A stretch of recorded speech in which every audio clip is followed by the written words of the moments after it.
প্রধান বক্তার আগমন, শুভেচ্ছার স্বাগতম। প্রধান বক্তার আগমন, শুভেচ্ছার স্বাগতম। শুভেচ্ছার স্বাগতম। আজারি সাহেবের আগমন, প্রধান বক্তার আগমন, শুভেচ্ছার স্বাগতম। প্রধান বক্তার আগমন, শুভেচ্ছার স্বাগতম। শুভেচ্ছার স্বাগতম। আজারি সাহেবের আগমন। السلام عليكم ورحمة الله تعالى وبركاته. إن الحمد لله نحمده ونستعينه ونستغفره ونؤمن به ونتوكل عليه ونعوذ بالله من شرور أنفسنا ومن سيئات أعمالنا من يهده الله فلا مضل له ومن يضلل فلا هادي له أي فلن تجد له وليا مرشدا ونشهد أن لا إله إلا الله وحده لا شريك له والذي لا ضد له ولا ند له لا مثل له ولا مثيل له لا وزير له ولا كفيل له لا شبه له ولا شبيه له لا ولد له ولا والد له وهو الواحد الفرد الصمد لم يلد ولم يولد ولم يكن له كفوا أحد ونشهد أن سيدنا ونبينا وحبيبنا وبشيرنا ونذيرنا وطبيبنا وطبيب أرواحنا وحبيبنا وحبيب ربنا محمدا عبد الله ورسوله أرسله بالحق بشيرا ونذيرا وداعيا إلى الله بإذنه وسراجا منيرا أما بعد فقد قال الله تعالى في كلامه المجيد وفي فرقانه الحميد أعوذ بالله من الشيطان الرجيم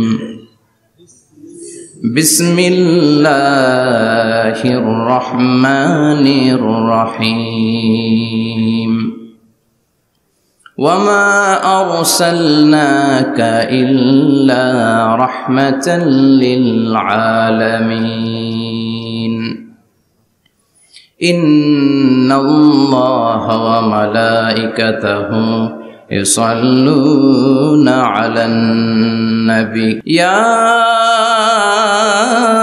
أيها الذين آمنوا صلوا عليه وسلموا تسليما اللهم صل على محمد وعلى آل محمد كما صليت على إبراهيم وعلى آل إبراهيم إنك حميد مجيد اللهم بارك على محمد وعلى آل محمد كما باركت على إبراهيم وعلى آل إبراهيم إنك حميد مجيد আপনারা সবাই কেমন আছেন?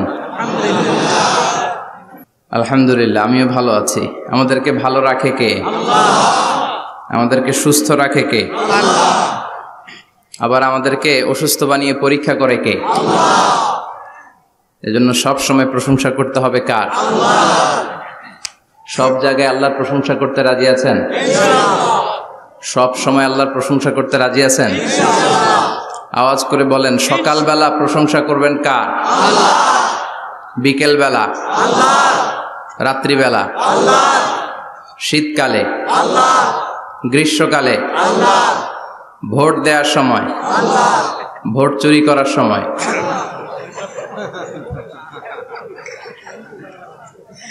সব জায়গায় আল্লাহর প্রশংসা থাকার দরকার আছে না নাই?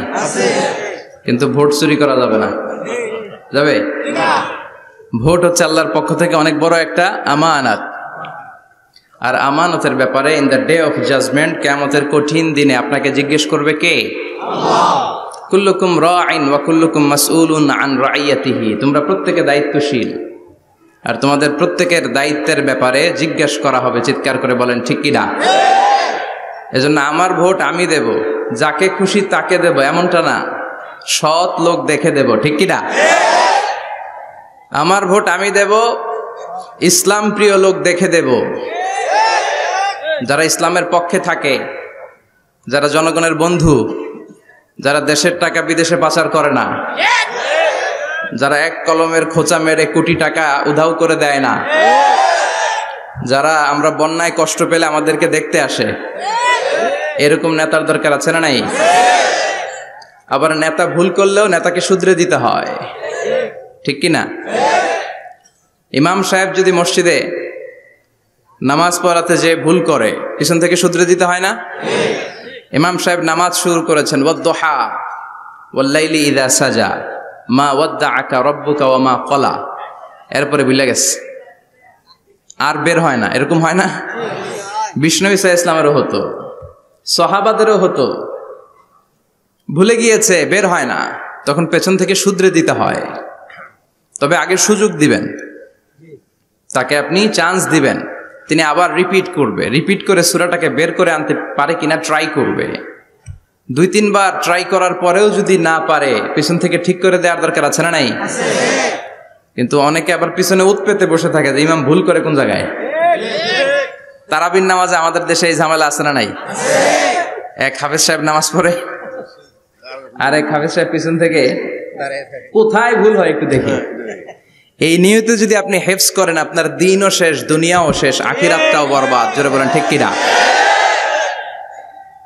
ভুল হতেই পারে, মানুষ ভুলের ঊর্ধ্বে নয়। কুল্লুকুম খাত্তা, তোমরা সবাই ভুল করো। ওয়া খায়রুল খাত্তাইনা তাওয়াবুন, আরে ভুলকারীদের মধ্যে আল্লাহর কাছে শ্রেষ্ঠ ভুলকারী যে লোক ভুল করার পরে তওবা করে কার কাছে? আল্লাহর কাছে। আল্লাহর কাজই তওবা কবুল করা। গাফিরিজ যামবি ওয়া কাবিলিত তাওব। আমরা ভুল করব, শয়তান ওয়াসওয়াসা দিবে, আর আল্লাহ মাফ করবে। ঠিক কি না? কি আল্লাহ আমরা পাইছি, উনি মাফ করার জন্য বসে থাকে 24/7, সপ্তাহের 7 দিন, মাসের 30 দিন, দিনের 24 ঘন্টা তিনি বসে থাকেন। কখন আমার বান্দা চোখের পানি ছেড়ে আমার কাছে ক্ষমা চায়, আর আমি আল্লাহ ক্ষমা করে দিব।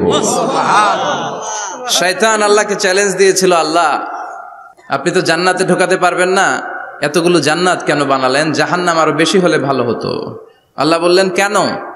শয়তান বলে, আল্লাহ এই সবগুলারে আমি ওয়াসওয়াসা দিয়ে, মুনাফিক বানিয়ে, নাস্তিক বানিয়ে জাহান্নামে ঢুকাবো।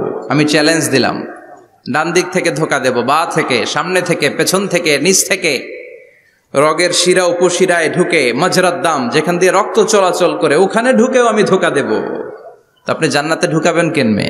আল্লাহ বললেন তুমি আমারও চ্যালেঞ্জ দাও, এত বড় সাহস? আমি তো সব রাজার বড় রাজা, মহারাজা। চিৎকার করে বলেন ঠিক কিনা? মহারাজার সাথে চ্যালেঞ্জ দেয়া যায় না। তুমি আমাকে চ্যালেঞ্জ দাও, ওকে ডান, আই টেক ইউর চ্যালেঞ্জ। আমিও তোমার চ্যালেঞ্জ নিলাম।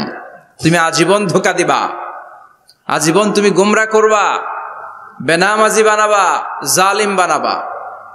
কিন্তু আমার বান্দা কোনো তাফসীরুল কোরআনের মাহফিলে এসে, কোন এক ওয়াক্তের নামাজে মসজিদে ঢুকে, অথবা মাঝরাতে ঘুম ভেঙে গেলে তাহাজ্জুদের জায়নামাজে চোখের পানি ছেড়ে যখন ক্ষমা চাইবে, আমি সব গুনাহ মাফ করে দেব, তুই কি করবি?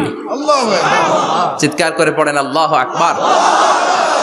এজন্য ভুল নাই এমন কোন মানুষ নাই, ভুল হয়নি শুধু নবীদের, এজন্য তারা মাসুম। আহলুস সুন্নাহ ওয়াল জামাআর ইতিকাদ হচ্ছে নবীদের কোনো ভুল নাই। ঠিক কিনা? ছোটখাটো যে ব্যাপারগুলো ঘটেছিল সেগুলো আল্লাহ অবশিষ্ট থাকতে দেননি, সেগুলোকে আল্লাহ ঠিক করে দিয়েছেন। চিৎকার করে পড়েন সুবহানাল্লাহ। এজন্য ইমাম যদি ভুল করে, আপনারা পেছন থেকে চান্স দিবেন ওনাকে শুধরে নেয়ার, কিন্তু উনি শুধরে নিতে পারছেন না, তখন পেছন থেকে লোকমা দেওয়ার দরকার আছে না নাই? তো এই জন্য ইমাম যদি ভুল করে পেছন থেকে শুধরে দিতে হয়। ইমাম শব্দের অর্থ নেতা।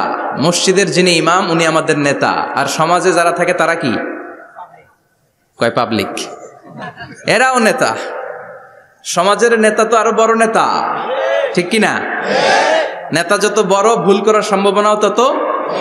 এজন্য মসজিদের নেতাকে যেমনি আমরা শুধরে দিয়েছি, সমাজের নেতারাও ভুল করলে শুধরে দিতে হবে। চিল্লায় বলেন ঠিক কিনা? এজন্য আপনার এই আমানত যে কোনো জায়গায় ব্যবহার করা যাবে না। যাকে মন চায় তাকে ভোট দেওয়া যাবে না। ভালো লোক দেখে। আমরা বিএনপি বুঝি না, আওয়ামী লীগ বুঝি না, জাতীয় পার্টি বুঝি না, জামাত ইসলাম বুঝি না, ঐক্যফ্রন্ট বুঝি না, কিচ্ছু বুঝি না। আমরা সাধারণ মানুষ বুঝি, যারা ইসলাম প্রিয়, যারা কোরআন প্রিয়, যারা আল্লাহকে ভালোবাসে, যারা জনগণের সুখে দুঃখে থাকে, তাদেরকে আমরা ভোট দিয়ে জয়যুক্ত করব। চিৎকার করে বলেন ঠিক কিনা? আল্লাহ আমাদেরকে সহি সমঝ দান করুক। আমরা পড়ি আমিন।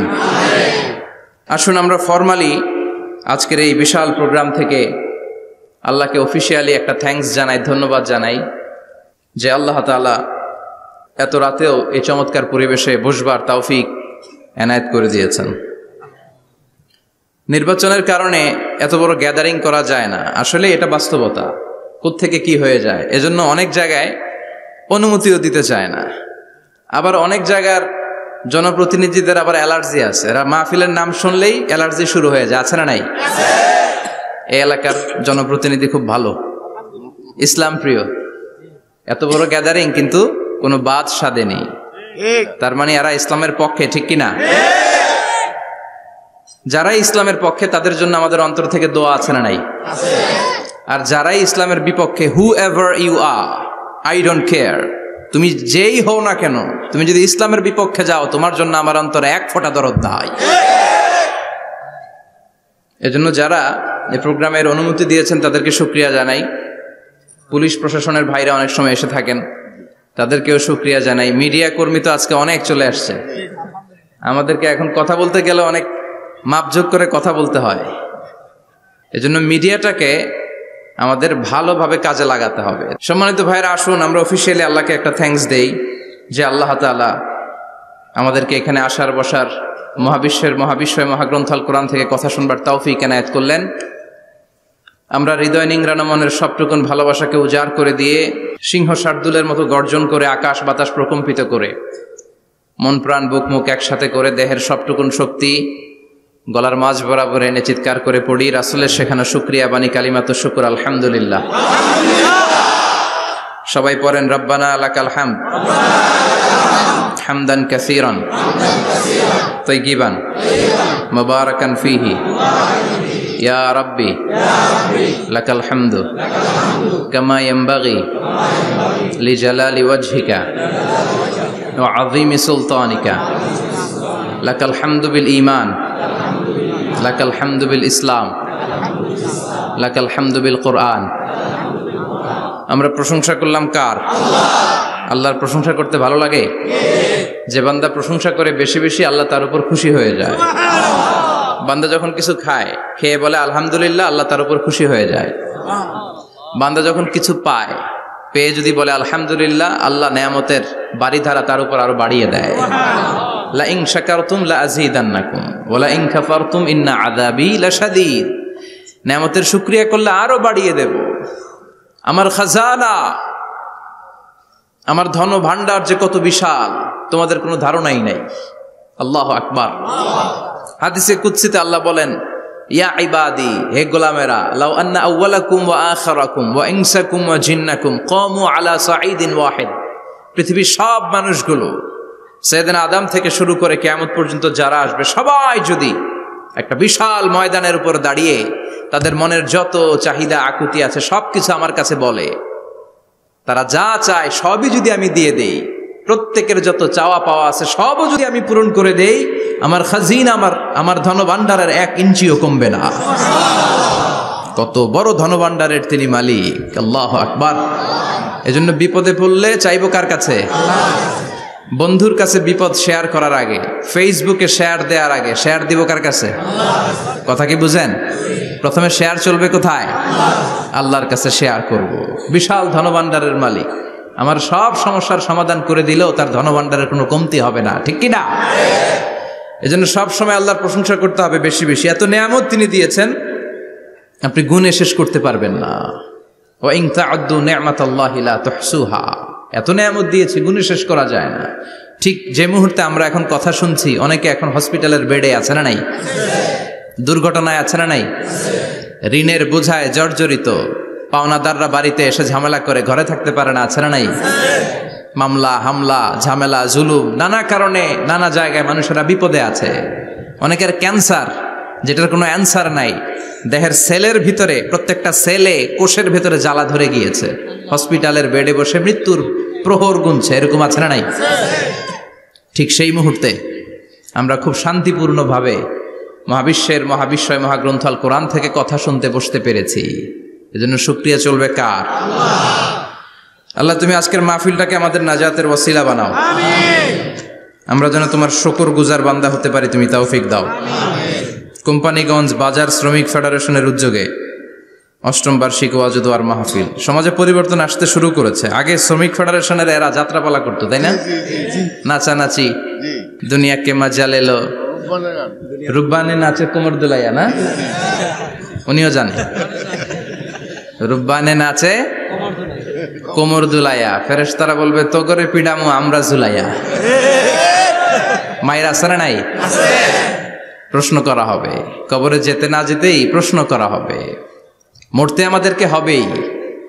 আকসিরু যিকরা হাযিমিল লাযযাত, পৃথিবীর সব স্বাদকে পানসা করে দেয়, ওই বিষয়টাকে বেশি বেশি স্মরণ করো। বিশ্বনবী বলেছেন সব স্বাদকে পানসা করে দেয় কি? মরণ, ঠিক কি না? The most certain thing in our life is death, and the most uncertain thing in our life is the time of death. আমাদের জীবনের সবচাইতে সুনিশ্চিত বিষয় হচ্ছে মরণ, মরতে হবেই। কিন্তু সবচেয়ে অনিশ্চিত বিষয় হচ্ছে দ্য টাইম অফ ডেথ, কখন মরবো, কোথায় মরবো এটা জানি না, তাই না? আমরা যে মরবো এটা সবাই জানেন না? কথা বলেন। সবাই জানে, কিন্তু কখন মরবো জানেন? কিভাবে মরবো জানেন? কখন যে মৃত্যুর সময়টা চলে আসবে আমরা কেউ জানি না। এবং একটা মানুষের জীবনের সবচাইতে ভয়ঙ্কর অভিজ্ঞতা হচ্ছে এই মৃত্যু। আর এই এক্সপেরিয়েন্স, এই অভিজ্ঞতার কথা কাউকে শেয়ার করে যাওয়া যায় না। কেমন লেগেছিল তার বলে যাওয়ার আগেই তাকে উড়াল দিতে হয়, ঠিক কি না? এজন্য পরিবর্তন আসতে শুরু করেছে। বাজার শ্রমিক ফেডারেশনের ভাইয়ের আজকের এই চমৎকার প্রোগ্রামের অ্যারেঞ্জ করেছে। আমি আন্তরিক শুভেচ্ছা এবং মোবারকবাদ তাদেরকে জানাই। কোম্পানিগঞ্জ হাই স্কুল প্রাঙ্গণ, আলহামদুলিল্লাহ। আজকে সভাপতি জনাব হাজী মোহাম্মদ কামাল উদ্দিন সাহেব, চেয়ারম্যান 15 নং নবীপুর। সহসভাপতি হচ্ছে জনাব হাজী মোহাম্মদ জয়দুল হোসেন ভুইয়া সাহেব, আপনি? মাশাআল্লাহ। তারপর প্রধান অতিথি হচ্ছে জনাব আলহাজ মোহাম্মদ ইউসুফ আব্দুল্লাহ হারুন সাহেব, আল্লাহ কবুল করুক। যারা আসছে, যারা আসবে, আল্লাহ সবাইকে কবুল করুক। মাইকের আওয়াজ যে বোনেরা শুনছে, আল্লাহ তাদেরকেও কবুল করুক। সম্মানিত ভাইরা, আমি আপনাদের খেদমতে আল কোরআন আল কারীম থেকে ছোট্ট একটা আয়াত তেলাওয়াত করেছি। এই আয়াতের আলোকে কিছু কথা আপনাদের সামনে উপস্থাপন করার চেষ্টা করব ইনশাআল্লাহ। সবাই পড়েন ইনশাআল্লাহ। রব্বুল আলামিন ইরশাদ করছেন, ওয়ামা আরসালনাকা ইল্লা রাহমাতাল লিল আলামিন। মুখস্থ আছে না সবার?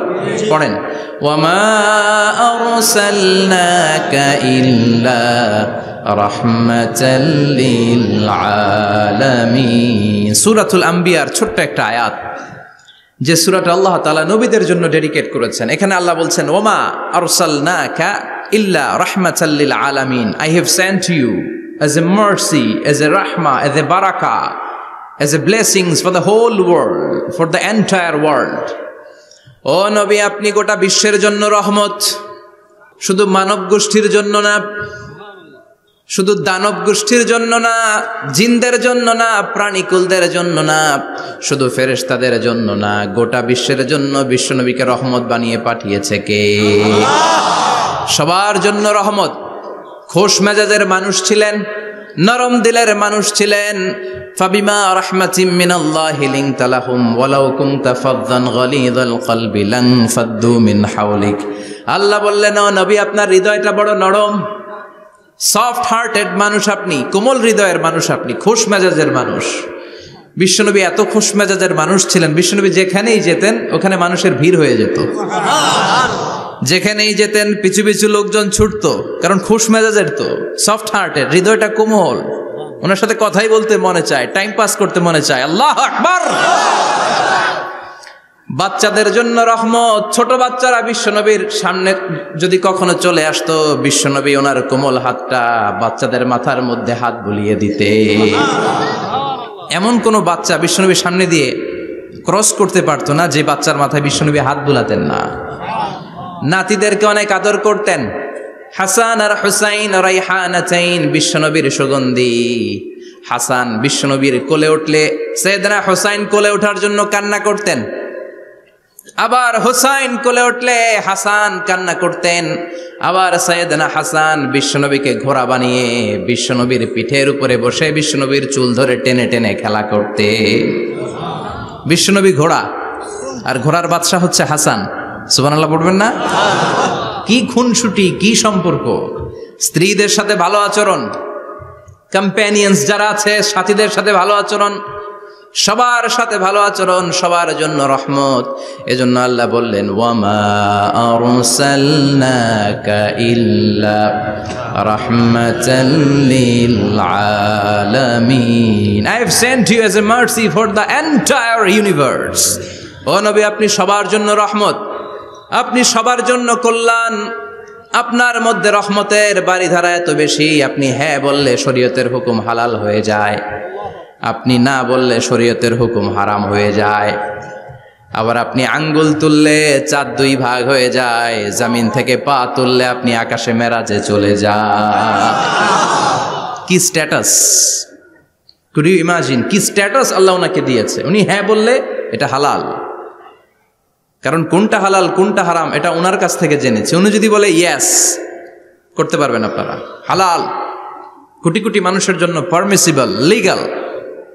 উনি যদি বলেন নো, আমাদের সবার জন্য এটা হারাম, কোটি কোটি মানুষ আর করতে পারবো না। আঙ্গুল তুলেছেন চাঁদ দুই ভাগ হয়েছে, পা তুলেছেন মেরাজে চলে গিয়েছে। আল্লাহু আকবার।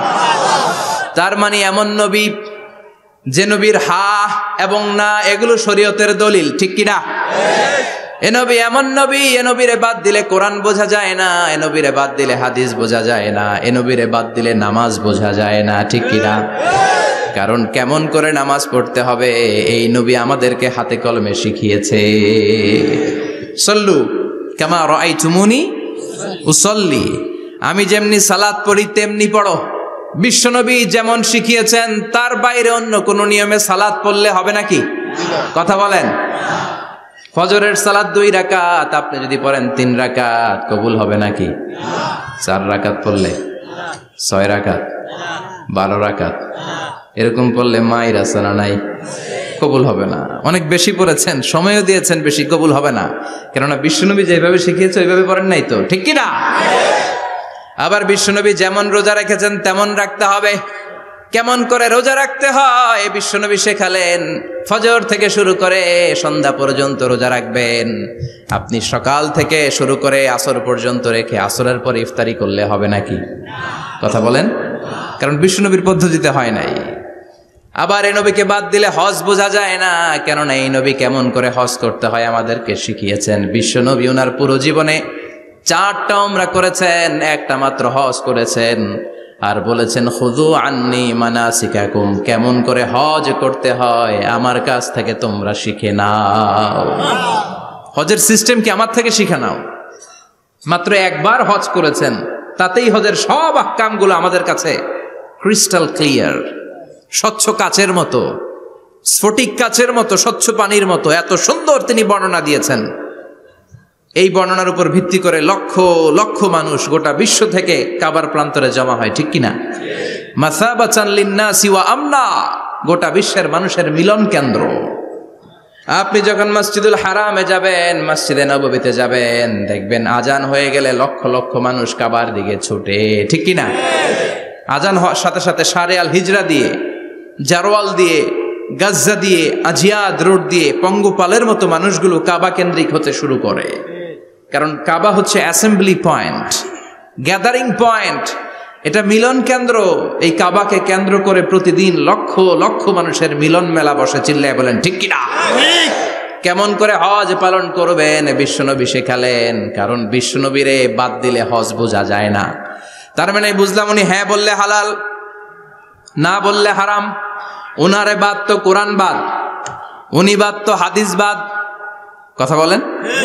উনি বাদ তো নামাজ বাদ, উনি বাদ তো রোজা বাদ, উনি বাদ তো হজ বাদ। এজন্য উনারে বাদ দিলে কোরআন বোঝা যায় না, নামাজ বোঝা যায় না, উনারে বাদ দিলে হজ বোঝা যায় না। তাই উনার সাথে যারা বেয়াদবি করবে ওদেরকেও এমনি এমনি ছেড়ে দেয়া যায় না। বিশ্বনবীর সাথে যদি বেয়াদবি করে এটা অনেক বড় ধরনের বেয়াদবি, এটা রাষ্ট্রীয় আইন করে ওকে শাস্তি দিতে হবে, ঠিক কিনা? বিশ্বনবীর বিরুদ্ধে যদি ব্লগে কিছু লিখে, কেউ ব্লগ লিখে, বিশ্বনবীর পারিবারিক জীবন নিয়ে যদি কেউ কটু কথা বলে, বাজে মন্তব্য করে, বিশ্বনবীর ব্যাপারে যদি শাহবাগের চত্বর থেকে, প্রজন্ম চত্বর থেকে কোনো কথা বলে, ওই বেয়াদবগুলারে ফাঁসির রশিতে ঝুলানোর দরকার আছে না নাই? Very sensitive issue. বিশ্বনবীর সম্মান গোটা উম্মার সম্মান, কারণ বিশ্বনবী বাদ তো পুরো ইসলাম বাদ। এজন্য আমার নবীর বিরুদ্ধে কথা বললে ওর সাথে আমাদের কোনো কথা নাই। চিল্লায় বলেন ঠিক কিনা? এই সেনসিটিভ ইস্যুতে আমরা সবাই এক। এখানে জামাত ইসলাম নাই, হেফাজত ইসলাম নাই, তাবলিগ নাই, আলিয়া নাই, কওমি নাই। বিশ্বনবীর সাথে বেয়াদবি করলে ওগুলোকে রাষ্ট্রীয়ভাবে ফাঁসি দেওয়ার দরকার, শাস্তি দেওয়ার দরকার আছে না নাই? সবাই একমত? এই বেয়াদবগুলোর সাথে আমাদের কোনো সম্পর্ক নাই। চিল্লায় বলেন ঠিক কিনা? এই বেয়াদবগুলো যদি নবীর ব্যাপারে আর কিছু বলে সবাই মাঠে নামতে রাজি আছেন তো? এদের বিরুদ্ধে মুষ্টিবদ্ধ হাত নিয়ে ময়দানে থাকতে রাজি আছো তো মুসলমান? কারা কারা রাজি হাত তুলে আল্লাহর দেখা।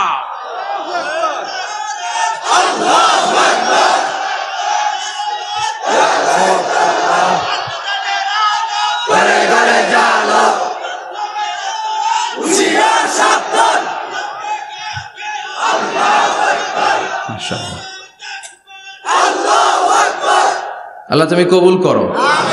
বিশ্বনবীর ভালোবাসা যেন আমরা অন্তরে রাখতে পারি, তুমি তৌফিক দাও। বিশ্বনবীর অনুসরণ এবং ভালোবাসা ছাড়া আল্লাহকে পাওয়া যাবে? আল্লাহকে যে পাইতে চায় হাজরাতের অনুসরণে, আরশ কুরসি লৌহ কালাম না চাইতে পেয়েছে সে। হাজরাতের অনুসরণে আরশ কুরসি লৌহ কালাম না চাইতে পেয়েছে সে। সুবহানাল্লাহ পড়েন। এজন্য আল্লাহ বললেন, নবী আপনাকে আমি গোটা বিশ্বের মানুষের জন্য রহমত করে পাঠালাম, আবার আপনার চরিত্রটা গোটা বিশ্বের মানুষের জন্য আমি মডেল করে দিলাম। আল্লাহু আকবার। ওয়া ইন্নাকা লাআলা খুলুকিন আযীম। ও নবী, চমৎকার একটা চরিত্রের উপরে আমি আপনাকে প্রতিষ্ঠিত রেখেছি। And verily you are on a very good standard of character. ও নবী, আপনার চরিত্রটা বড় সুন্দর।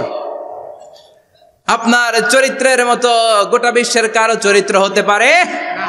পা থেকে মাথা পর্যন্ত বিশ্বনবীর চরিত্রে একটা কালো দাগ বসানোর মতো ক্ষমতা কারো আছে নাকি? কারণ বিশ্বনবীর চরিত্র হলো কোরআনের চরিত্র। মা আয়েশাকে বলা হলো, মা আমাদের পেয়ারা নবীর চরিত্র কেমন ছিল আমাদেরকে বলে শোনান। মা আয়েশা বললেন, ও সাহাবীরা, বিশ্বনবীর চরিত্র ছিল কোরআনের চরিত্র। কানা খুলুকুহু আল কোরআন। বিশ্বনবীর চরিত্র ছিল কোরআনের চরিত্র। পুরো কোরআনে 30 পারাতে থিওরিটিক্যালি যা বলে শোনানো হয়েছে, বিশ্বনবীর জীবনীতে চরিত্রে প্র্যাকটিক্যালি ওই সব কিছু করে দেখানো হয়েছে। পুরো কোরআনে 30 পারাতে থিওরিটিক্যালি যা বলা, বিশ্বনবীর চরিত্রে প্র্যাকটিক্যালি সেটা করে দেখানো। সুবহানাল্লাহ বাড়িতে যায় বলেন। আবার বিশ্বনবীর আরেক স্ত্রী উম্মে সালামা বলতেন, ইনদামা ইয়ামশি রাসূলুল্লাহ আলাল আরদি কাআন্নাল কুরআনা ইয়ামশি আলাইহি। যখন বিশ্বনবী রাস্তার উপর দিয়ে হেঁটে যেত, মনে হয় কোরআন শরীফটা রাস্তার উপর দিয়ে হেঁটে হেঁটে যায়। কোরআনুল কারীম রাস্তা দিয়ে হেঁটে হেঁটে যাচ্ছে, মনে হচ্ছে যে এটা বিশ্বনবী নয়, এটা জীবন্ত কোরআন। পড়েন আল্লাহু আকবার। এজন্য এই নবীকে আল্লাহ এমন স্ট্যাটাস দিয়েছেন, পৃথিবীর কোন নবীকে তেমন স্ট্যাটাস দিয়েছে নাকি? এই নবীকে আল্লাহ এমন মর্যাদা দিয়েছে, গোটা বিশ্বের কাউকে এমন মর্যাদা দিয়েছে নাকি? এমন কিছু গুণাবলী, ক্যারেক্টারিস্টিক্স আল্লাহ বিশ্ব নবীকে দিয়েছে, পৃথিবীর কোন নবীকে সেগুলো দেয় নাই। সুবহানাল্লাহ। খুশি না বেজার? খুশি তো সবাই। কি দিয়েছেন, কি স্পেশাল এক্সট্রা স্ট্যাটাস আল্লাহ তাআলা বিশ্ব নবীকে দিয়েছেন আমরা শুনি। এক নাম্বার স্ট্যাটাস হলো সাহিবু শাক্কি সাদর।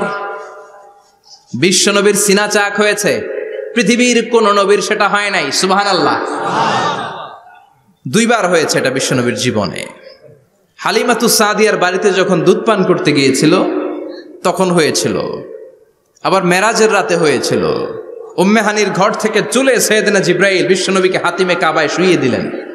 এরপর গলার নিচ থেকে শুরু করে নাভি পর্যন্ত বুকটা কেটে ফেললেন, বিশ্বনবীর হৃদয়টাকে বের করলেন, জামজামের পানি দিয়ে ধৌত করলেন, আবার পেটের ভেতরে হৃদয়টাকে ঢুকিয়ে দিলেন। দিস ইজ কল্ড শাক্কে সাদার। উর্দু ফার্সিতে বলে সিনা চাক, ইংরেজিতে বলে ওপেন হার্ট সার্জারি। সুবহানাল্লাহ পড়বেন না? আমাদের অনেকের ওপেন হার্ট সার্জারি হয় না, গলা থেকে নাভি পর্যন্ত কাটা, সেলাই করে দিলে আবার বাঁচে। এটা বিশ্বনবীর সিনা চাক থেকে আবিষ্কার হয়েছে। পড়েন আল্লাহু আকবার। যে সমস্ত সাহাবারা বিশ্বনবীকে খালি গায়ে দেখেছে, উদম গায়ে দেখেছে, তারা বর্ণনা করেছে দুইটা কাপড় মাঝখান দিয়ে সেলাই করলে যেমনি দাগ দেখা যায়, আমরা বিশ্বনবীর গলা থেকে নাভি পর্যন্ত এরকম সেলাইয়ের দাগ দেখতে পেয়েছি। শাক্কুস সাদর, special status of the last Messenger Muhammad সাল্লাল্লাহু। আর কোন নবীকে আল্লাহ এটা দেয় নাই। খুশি না বেজার? আবার উনি হলেন সাহিবুল মেরাজ। উনার মেরাজ হয়েছে, আর কোন নবীর হয়েছে নাকি? কথা বলেন। বিশ্বনবীর হৃদয়টা বড় ভাঙা, কলিজার টুকরা স্ত্রী খাদিজা নাই, যাকে সবচেয়ে ভালোবাসতেন, সবচেয়ে প্যার করতেন, যাকে মাহাব্বাত করতেন। এবং সাইয়েদাতুনা খাদিজার জন্য বিশ্বনবী মা আয়েশাকে ধমকও দিয়েছেন। সাইয়েদাতুনা খাদিজার কথা যখন বিশ্বনবী বলে বেড়ায় মা আয়েশার কাছে, খাদিজার কথা বললে মা আয়েশা বলতেন, ও নবী, কোন জাহিলি যুগে এক বুড়ি মহিলার সাথে আপনার বিয়ে হয়েছিল, মরে গিয়েছে, কবরে শুয়ে আছে। ওই মহিলার পরে কত সুন্দরী সুন্দরী নারীরা আমরা আপনার ঘরে আসলাম, তারপরে ওই বুড়ির কথা আমাদেরকে বলেন কেন? ওই বুড়ির কথা শোনান কেন? বিশ্বনবী রেগে গেলেন। সাইয়েদাতুনা খাদিজাকে বুড়ি বলার কারণে বিশ্বনবী মা আয়েশার চোয়ালটা এইভাবে চেপে ধরেছে। কোনদিন স্ত্রীর গায়ে হাত তোলেননি, শুধু এই একবার খাদিজাকে বুড়ি বলার কারণে মা আয়েশার থুতনি চেপে ধরেছিলেন। আল্লাহু আকবার। আবার বিশ্বনবী বলতেন, রুজিকতু হুব্বাহা, খাদিজার ভালোবাসা আল্লাহ আমার হৃদয়ে ঢুকিয়ে দিয়েছে। আবার বিশ্বনবী দোয়া করলে বলতেন, ও আল্লাহ, ওই কিয়ামতের ময়দানে যেদিন বন্ধু বন্ধুরে চিনবে না, বাবা ছেলেরে চিনবে না, মা তার মেয়েরে চিনবে না, পীর সাহেব মুরিদরে চিনবে না, মুরিদ পীর সাহেবরে চিনবে না, ওই কঠিন দিনে যেন আমি আমার কলিজার টুকরা খাদিজারে ভুলে না যাই। ওই কঠিন দিনে আমি যেন আমার খাদিজারে চিনতে পারি। সুবহানাল্লাহ। তার মানে ভালোবাসা বেশি না কম? সাইয়েদাতুনা খাদিজা ইন্তেকাল করলেন, জাবালে হাজুনের পাশে ওনার কবর। যারা হজ উমরা করতে গিয়েছেন দেখেছেন না, মক্কা একটা কবর আছে, এটা মাকবারাতুল মা'লা। মা'লা, কিন্তু এটারে বাংলাদেশিরা বলে জান্নাতুল মুআল্লা। কি বলে? এটারে জান্নাতুল মুআল্লা বলবেন না, কারণ এই কবরস্থানে অনেক কাফির মুশরিকেরও কবর আছে, তো ওদের কবরস্থান কি জান্নাত হইতে পারে? এটাকে মাকবারা বলবেন। মাকবারা মা'লা বা মুআল্লা, আর মদিনায় হচ্ছে মাকবারাতুল বাকিয়া। মুআল্লা কবরস্থান মক্কায়, আর বাকি কবরস্থান মদিনায়। এর পাশে বিশাল এক পাহাড়, হেরেম শরীফ থেকে দেখা যায় জাবালে হাজুন, এর পাদদেশে বিশ্বনবী নিজ হাতে সাইয়েদাতুনা খাদিজাকে কবর দিয়েছেন। কবর দিয়ে সবাই চলে যায়, বিশ্বনবী যায় না। দাঁড়িয়ে দাঁড়িয়ে কাঁদতে লাগলেন। সাইয়েদনা আবু বকর বলে, নবী চলেন ঘরে ফিরে যাই। বিশ্বনবী বললেন, তুমি যাও, আমি যাব না। যেই মহিলাটাকে এইমাত্র কবর দিলাম সাধারণ মহিলা না, আমার বিপদের দিনের সঙ্গিনী খাদিজা। আজীবন আমাকে ছাতার মতো শেল্টার দিয়েছে, সমস্ত সম্পদ আমার পায়ের সামনে বিছিয়ে দিয়েছে রে আবু বকর। কি প্যার করতেন বিশ্বনবীকে। সাইয়েদাতুনা খাদিজা ইন্তেকাল করলেন। চাচা আবু তালেব ইন্তেকাল করলো, দাওয়াত দেওয়ার জন্য বিশ্বনবী ওই তায়েফের ময়দানে গেলেন। তায়েফের ছেলেরাও পাথর মেরে বিশ্বনবীর দেহটারে ঝাঁঝরা করে দিল। বলেন ঠিক কিনা? খেয়ে না খেয়ে দিন প্রচারের কাজে নিজেকে দিয়েছ বিলিয়ে, তায়েফের কাফিরেরা চিনল না সে আলো, দুষ্ট ছেলেদের পিছু দিল লেলিয়ে। পাথরের আঘাতে ক্ষত বিক্ষত হয়ে সারা শরীর থেকে রক্ত ঝরে। হে রাসূল তোমাকে ভুলি আমি কেমন করে, হে রাসূল তোমাকে ভুলি আমি কেমন করে। ঠিক কি না? খাদিজা নাই, আবু তালেব নাই, তায়েফে যে মার খেয়ে আসলেন, অন্তরটা একেবারে ভাঙা, আর মন বসে না, কিচ্ছু ভাল লাগে না। বিশ্বনবীর মনের ভেতরে হাহাকার। বিশ্বনবীর মনে হলো ডানে বায়ে দুনিয়ায় আমার মনে হয় কেউ নাই। বিশ্বনবী দুনিয়ায় বসে কষ্ট পায়, আরশের উপর থেকে এগুলো দেখে কে? আল্লাহ প্ল্যান করছেন কেমন করে আমার বন্ধুর মনটারে ভালো করা যায়। বিশ্বনবীকে স্পেশাল সারপ্রাইজ দেওয়ার জন্য আল্লাহ প্ল্যান করলেন। জিব্রাইল ডেকে বললেন, ও জিব্রাইল, আমার পেয়ারা নবীকে স্পেশাল সারপ্রাইজ দিব, কিন্তু এই সারপ্রাইজের গিফটটা তোমার হাত দিয়ে আমি দিতে চাই না, তুমি দিয়ে আসলে হবে না। আমার পেয়ারা নবীকে দুনিয়া থেকে টান দিয়ে আমার আরশের উপরে নিয়ে আসো। সাহিবুল মেরাজ, যেই নবীর মেরাজ হয়েছে আর কোন নবীর হয় নাই। এই মেরাজ করতে যে কত কাণ্ড, কত প্ল্যান প্রোগ্রাম আল্লাহর। টাইমের স্পিডকে আল্লাহ থামিয়ে দিলেন। মক্কা থেকে উঠিয়ে বিশ্বনবীকে এক মরুভূমিতে রাখা হলো রাতে। বললেন দোয়া করেন। দোয়া করে বিশ্বনবী বললেন, ভাই জিবরাইল, এটা কোন জায়গা, কোথায় দোয়া করব? সাইয়েদনা জিবরাইল বলেন, নবী কিছুদিন পরে এই জায়গায় আপনি হিজরত করে আসবেন, এই জায়গার নাম ইয়াসরিব, মদিনা। দোয়া করলেন। আবার সেখান থেকে তুলে এক পাহাড়ে রাখা হলো। নবী দোয়া করেন। দোয়া করে নবী বললেন, এটা কোন পাহাড়? অন্ধকার, আমি তো কিছু চিনি না। সাইয়েদনা জিবরাইল বললেন, নবী এটা সাধারণ পাহাড় নয়, এই পাহাড়ের কথা আল্লাহ কোরআনে বলেছেন, এই পাহাড়ের কসম আল্লাহ কোরআনে খেয়েছেন। এই পাহাড়টা হলো আপনার ভাই মুসার পাহাড়, তুর পাহাড়। তুর পাহাড়ে তিনি দোয়া করলেন। কত কিছু করে বিশ্বনবীকে আল্লাহর আরশে নিয়ে যাওয়া হলো। সাহিবুল মেরাজ। বিশ্বনবী ছাড়া আর কোন নবীর কি এরকম মেরাজ হয়েছে? সবাই বলেন হয়েছে। এরপর উনি হলেন সাহিবুস শাফা, শাফাতের মালিক। বিশ্বনবী ছাড়া কিয়ামতের ময়দানে কেউ আমাদের জন্য সুপারিশ করতে পারবে না। পাগল হয়ে যাব আমরা। সূর্যটা মাথার কাছে, ক্ষুধায় তৃষ্ণায় জিহ্বাটা কুকুরের মতো বের হয়ে ঝুলতে থাকবে। মাথার মগজগুলো গলে গলে নাকের ছিদ্র দিয়ে, কানের ছিদ্র দিয়ে বেয়ে বেয়ে পড়তে থাকবে। বাবা ছেলের দেখলে দিবে দৌড়, বলবে চিনি না, ইয়া নাফসি, আল্লাহ আমারে বাঁচাও। ঠিক কিনা? পীর সাহেব মুরিদ রে বলবে চিনি না, মুরিদ পীর সাহেব রে বলবে চিনি না, ভাই ভাই রে চিনবে না। সব নবী আর সব উম্মতের একটাই জিকির, ইয়া নাফসি, ইয়া নাফসি। নবীও জিকির করে ইয়া নাফসি, উম্মতও জিকির করে। সবাই সাইয়েদনা আদম রে ধরবে, সাইয়েদনা আদম বলবে আমি পারবো না। নূহের কাছে যাও, সাইয়েদনা নূহ বলবে পারবো না। ইব্রাহিমের কাছে যাও, সাইয়েদনা ইব্রাহিম বলবে পারবো না। মুসা আলাইহিস সালামের কাছে যাও, মুসা আলাইহিস সালাম বলবেন পারবো না। ঈসা আলাইহিস সালামের কাছে যাও, সাইয়েদনা ঈসা আলাইহিস সালাম বলে এত জায়গায় ঘুরে লাভ নাই, জায়গা মতো যাও মিয়া, জায়গা মতো যাও। মাকামে মাহমুদে বিশ্বনবীকে সেজদায় পড়ে থাকতে দেখবা। ওই নবী ছাড়া আজকের এই ভয়ঙ্কর আমাদের সবার বিপদের দিন। এই বিপদের দিনে আল্লাহর সামনে দাঁড়িয়ে কথা বলার মতো সাহস আজকে কারো নাই। বিশ্বনবী কাঁদতে থাকবেন, সেজদায় পড়ে কাঁদবেন। সবার জিকির ইয়া নাফসি, ইয়া নাফসি। বিশ্বনবীর জিকির ইয়া উম্মতি। কাঁদতে কাঁদতে নবী আমার বেহুশ। সবাই বিশ্বনবীর চারদিকে দাঁড়িয়ে থাকবে গোল হয়ে। আমার নবী মাকামে মাহমুদে সেজদায় পড়ে থাকবে।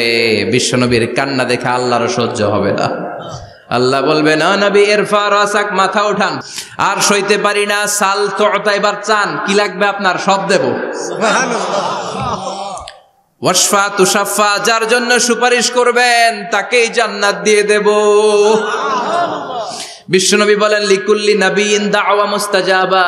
সব নবীর দুনিয়াতে একটা স্পেশাল দোয়া ছিল, এটাকে বলে দাওয়া মুস্তাজাবা। এই দোয়াটা করলেই কবুল করে নিয়েছে কে? সব নবীর ওই দোয়াটা দুনিয়াতেই করেছেন, শুধুমাত্র কেবলমাত্র বিশ্বনবী তার স্পেশাল দোয়াটা আজ পর্যন্ত এখন পর্যন্ত করে নাই। বিশ্বনবী বলেন, ওয়া ইন্নী আখতাবিউ দাওয়াতি শাফাআতান লি উম্মতি ইয়াউমাল কিয়ামাহ। আমি আমার দোয়াটা, আমি আমার স্পেশাল সাপ্লিকেশনটা কিয়ামতের দিন কঠিন মুসিবতের কালে তোমরা যখন বিপদে পড়ে যাবা, আমার স্পেশাল দোয়াটা ওই দিন করে আমি তোমাদের সুপারিশ করে জান্নাতে পাঠায়া দেব। সাহিবুশ শাফাআহ, বিশ্বনবী ছাড়া কথা বলার মতো ক্ষমতা, স্পর্ধা, সাহস সেদিন কারো থাকবে না। চিৎকার করে বলেন ঠিক কি না? আবার উনি সাহিবুল কাউসার, উনি কাউসারের মালিক। আল্লাহ ওনাকে কাউসার দিবেন। অন্য নবীদেরও দিছে না? কথা বলেন, কাউসার দিয়েছে। কি মজার পানি, আহলা মিনাল আসাল, মধুর চাইতেও মিষ্টি, সুইটার দেন হানি, মধুর চাইতেও মিষ্টি, আব্রাদু মিনাস সালজ, বরফের চাইতেও ঠান্ডা, আবিয়াদু মিনাল লাবান, দুধের চাইতেও সাদা। এক ঢোক যে পান করবে আজীবনের জন্য তৃষ্ণা চলে যাবে। সাহিবুল কাউসার। তৃষ্ণার চোটে আমরা পাগল পারা হয়ে বিশ্বনবীর কাউসারের দরবারে যাব। বিশ্বনবী পেয়ালার মধ্যে করে করে আমাদেরকে কাউসার পিলাবেন। এই কাউসারের ক্ষমতাও রব্বুল আলামিন পৃথিবীর কোন নবীকে দেন নাই। সব নবীরাও বিশ্বনবীর কাছে চেয়ে চেয়ে কাউসার সেদিন খাবে। সুবহানাল্লাহ পড়বেন না? সাহিবুল কাউসার, সাহিবুল মিরাজ, সাহিবুশ শাফাআহ, সাহিবুল মাকাম আল মাহমুদ। আজানের পরে দোয়াতে বলি না, আতি মুহাম্মাদিনিল ওয়াসিলাতা ওয়াল ফাদিলা ওয়া বা'আসু মাকামান মাহমুদা। ও আল্লাহ, আমার নবীর আপনি মাকামে মাহমুদ দেন। মুফাসসিরিন ইকরাম, মুহাদ্দিসিন ইকরাম এই মাকামে মাহমুদ কি এটার ব্যাখ্যা করতে যে হয়রান হয়েছেন। কেউ বলেছেন কিয়ামতের ময়দানে বিশাল একটা সিংহাসন, কেউ বলেছে জান্নাতের মধ্যে একটা সিংহাসন, কেউ বলেছে না না, আমার আল্লাহর আরশের পাশে স্পেশাল একটা জায়গা আছে, ওই জায়গাটার নাম হলো মাকামে মাহমুদ। ওখানে বিশ্বনবী বসবেন। এই নবীর সাথে কারো স্ট্যাটাসের কোনো তুলনা চলে? কথা বলতে হবে। এই নবীরে গালি দিলে কলিজায় আগুন লাগে না? এই নবীর বিরুদ্ধে কথা বললে মুসলমান সইতে পারে? এমন স্ট্যাটাস ওলা আল্লাহ বানালেন, এত মর্যাদা আল্লাহ দিলেন, এত সম্মান দিলেন, গোটা বিশ্বের কোন নবীরে দেয় নাই। আবার বিশ্বনবী বলতেন, নুসিরতু বির-রু'বি মাসিরাতা শাহর, আমাকে আল্লাহ ভয় দিয়ে সাহায্য করেছেন। আমি যেই জায়গায় দাঁড়িয়ে থাকি, আমার ডানে বায়ে সামনে পেছনে 1 মাসের জায়গা পর্যন্ত কোনো কাফির আমার সামনে আসতে পারে না ভয়ে। 1 মাসের জায়গা পর্যন্ত কোনো কাফির যদি দাঁড়ায় থাকে, বিশ্বনবীর জন্য ভয়ে তার কলিজায় ধুকধুকানি শুরু হয়ে যায়। ধরেন আমি ওনারে ভয় পাই, কাছে আসলেই না ভয়, দূরে গেলে তো আমি পালোয়ান, ঠিক কিনা? উনি আছে কোম্পানিগঞ্জ বাজারের ওইদিকে, আমি এদিকে, আমি পালোয়ান, স্বাস্থ্যের সমস্যা নাই, ঠিক কিনা? কারণ কাছে নাই। কিন্তু বিশ্বনবী এমন পাওয়ারফুল ছিলেন, কাছে আর দূরে কোনো কথা না, ডানে বায়ে সামনে পেছনে 1 মাসের দূরত্ব। এই লোকেশনের মধ্যে যদি কোনো কাফির মুশরিকের আন্ডা বাচ্চা থেকে থাকে, বিশ্বনবীর ব্যাপারে ভয় তাদের অন্তরের মধ্যে ঢুকিয়ে দেয় কে?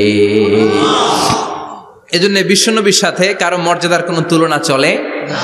বিশ্বনবী আমাদের মডেল। আমাদের মডেল কে? কথা বলেন, সবাই বলেন। বিশ্বনবী। আপনাদের মনোযোগ আছে না গেছে? জিমাই পড়তেছেন মনে হয়। এটা কিন্তু ক্লাস। আমি সবসময় বলি আমার আলোচনা ক্লাসের মতো মনে করবেন, because I consider all the sitting person in front of me, beside me as a student. আমি যখন কথা বলি সবাইকে আমি স্টুডেন্ট ভাবি, আমাকে শিক্ষক ভাবি।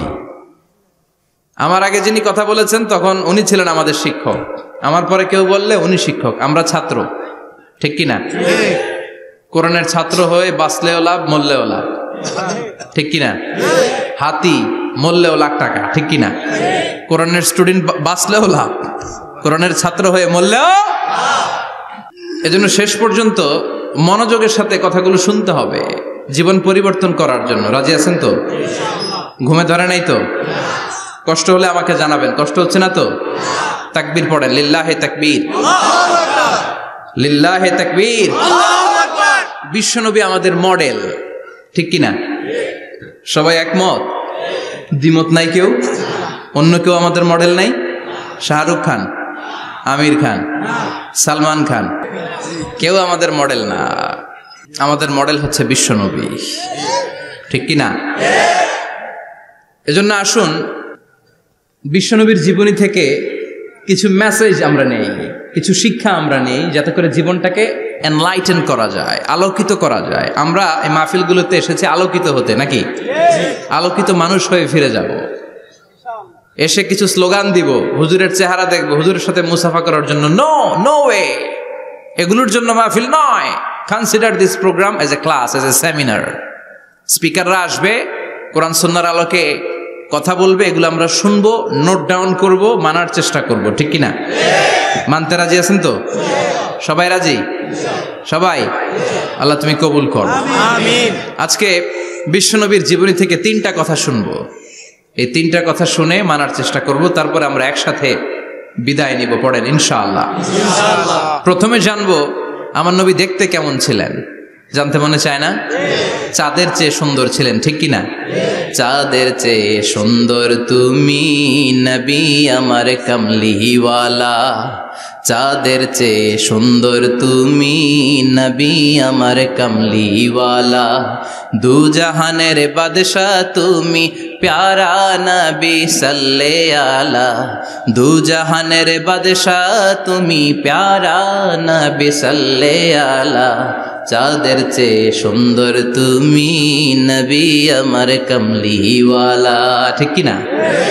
আমরা হাদিসের আলোকে দেখার চেষ্টা করব আসলে তিনি কতটা সুন্দর ছিলেন।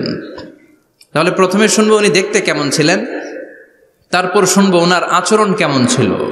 দেখতে কেমন ছিলেন মানে বাহিরটা কেমন, আর আচরণ মানে ভিতরটা কেমন, ঠিক কিনা? 3 নম্বরে আমরা শুনবো ওনার মেধা, বুদ্ধি, ইন্টেলেকচুয়াল ক্যাপাসিটি কেমন ছিল। কষ্ট হয়ে যাচ্ছে না তো? আলোচনা কঠিন মনে হচ্ছে? তাহলে প্রথমে শুনবো ফিজিক্যাল ক্যারেক্টারিস্টিক্স, তারপরে শুনবো বিহেভিয়ারিয়াল ক্যারেক্টারিস্টিক্স, এন্ড ফাইনালি আমরা শুনবো ইন্টেলেকচুয়াল ক্যারেক্টারিস্টিক্স। প্রথমে শুনবো দেখতে কেমন, তারপরে শুনবো আচরণ কেমন, এরপরে শুনবো বুদ্ধি কেমন। পড়ান ইনশাআল্লাহ। শুনতে রাজি আছেন তো? প্রথম পয়েন্টে আমরা শুনবো আমার নবী দেখতে কেমন ছিলেন। বিশ্বনবী ঈসা ইসলাম দেখতে অনেক সুঠাম একজন মানুষ ছিলেন, শক্তিশালী একজন পুরুষ ছিলেন, অসাধারণ একজন পার্সোনালিটি ছিলেন, ঠিক কিনা? উনি এত শক্তিশালী ছিলেন, বিশ্বনবী বলতেন আমার ডান হাতের ভেতরে আল্লাহ জান্নাতের 40 জনের শক্তি ঢুকিয়ে দিয়েছে। উনি মক্কার সবচেয়ে বড় কুস্তিগির রুকানাকে ধরে মাটিতে 3 বার আছাড় মেরেছেন। শক্তি বেশি না কম? সুবহানাল্লাহ পড়বেন না? যৌবনকে ধরে রাখতে হবে, ঠিক কিনা? কারণ যুবকরা যদি ভালো পথে চলে ভালো থাকবে বাংলাদেশ, যুবক যদি পথ হারায় হায় হায় করবে বাংলাদেশ, ঠিক কিনা? যুবকদের মধ্যে আছে প্রাণ ঢালা শক্তি আর উচ্ছ্বাস, তাদের গায়ের রক্ত গরম, তারা চাইলে অনেক কিছু করতে পারে।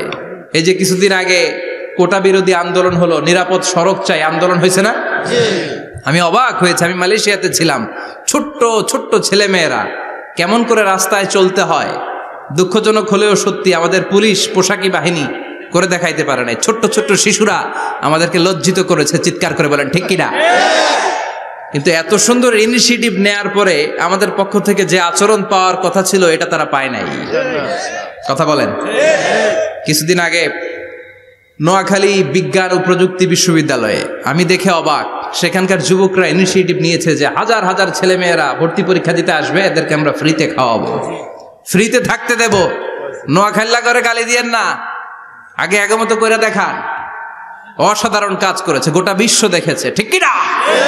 কুমিল্লার সন্তানরাও পারে, চট্টগ্রামের ছেলেরাও পারে, বরিশালের ছেলেরাও পারে। যুবকদেরকে শুধু এক হতে দেয়া দরকার। যুবকরা যদি এক হতে পারে তাহলে সমাজে আর কোনো অন্যায় অনাচার থাকতে পারে না। বিশ্বনবী যখন যুবক একটা সংগঠন করেছিলেন, নাম হালাফুল ফুদুল।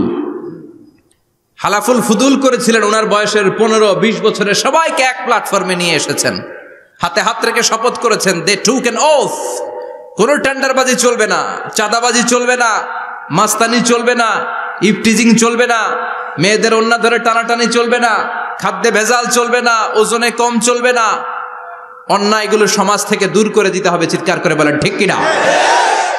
এজন্য যুবকরা যদি ইসলাম মানে ভালো থাকবে বাংলাদেশ, যুবকরা যদি কোরআন মানে নিরাপদে থাকবে আমার লাল সবুজের পতাকা।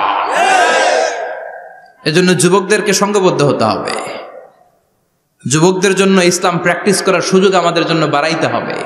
এজন্য যুবক ভাইয়েরা অলওয়েজ কিপ ফিট, এক্সারসাইজ করবা, খেলাধুলা করবা, জিমনেশিয়ামে যাবা। কারণ আল মুমিন আল কবি খায়রুম মিনাল মুমিন আদ দাঈফ। বিশ্বনবী বলেছেন শক্তিশালী মুমিন দুর্বল মুমিনের চাইতে আল্লাহর কাছে অনেক বেশি প্রিয়। সুবহানাল্লাহ। কারণ আমরা যারা দুর্বল জিহাদের ময়দানে আমরা এক দৌড় দিয়া বেহুশ, ঠিক কিনা? এই যে ৭১ সালে পাক হানাদার বাহিনীদের সাথে যুদ্ধ করছে কি বুড়া মানুষেরা? না, আমার দামাল ছেলেরা, যুবক ভাইয়েরা। বিশ্বনবী সাল্লাল্লাহু আলাইহি ওয়াসাল্লাম অলওয়েজ ফিট থাকতেন। ওয়া কানা কাফফুহু আলিয়ানু মিনাদ দিবাজ। বিশ্বনবীর হাত, এই হাতের তালু রেশমের কাপড়ের চেয়ে বেশি সফট ছিল। সফটার দেন সিল্ক, সফটার দেন সিল্ক। সিল্কের চাইতে বেশি সফট।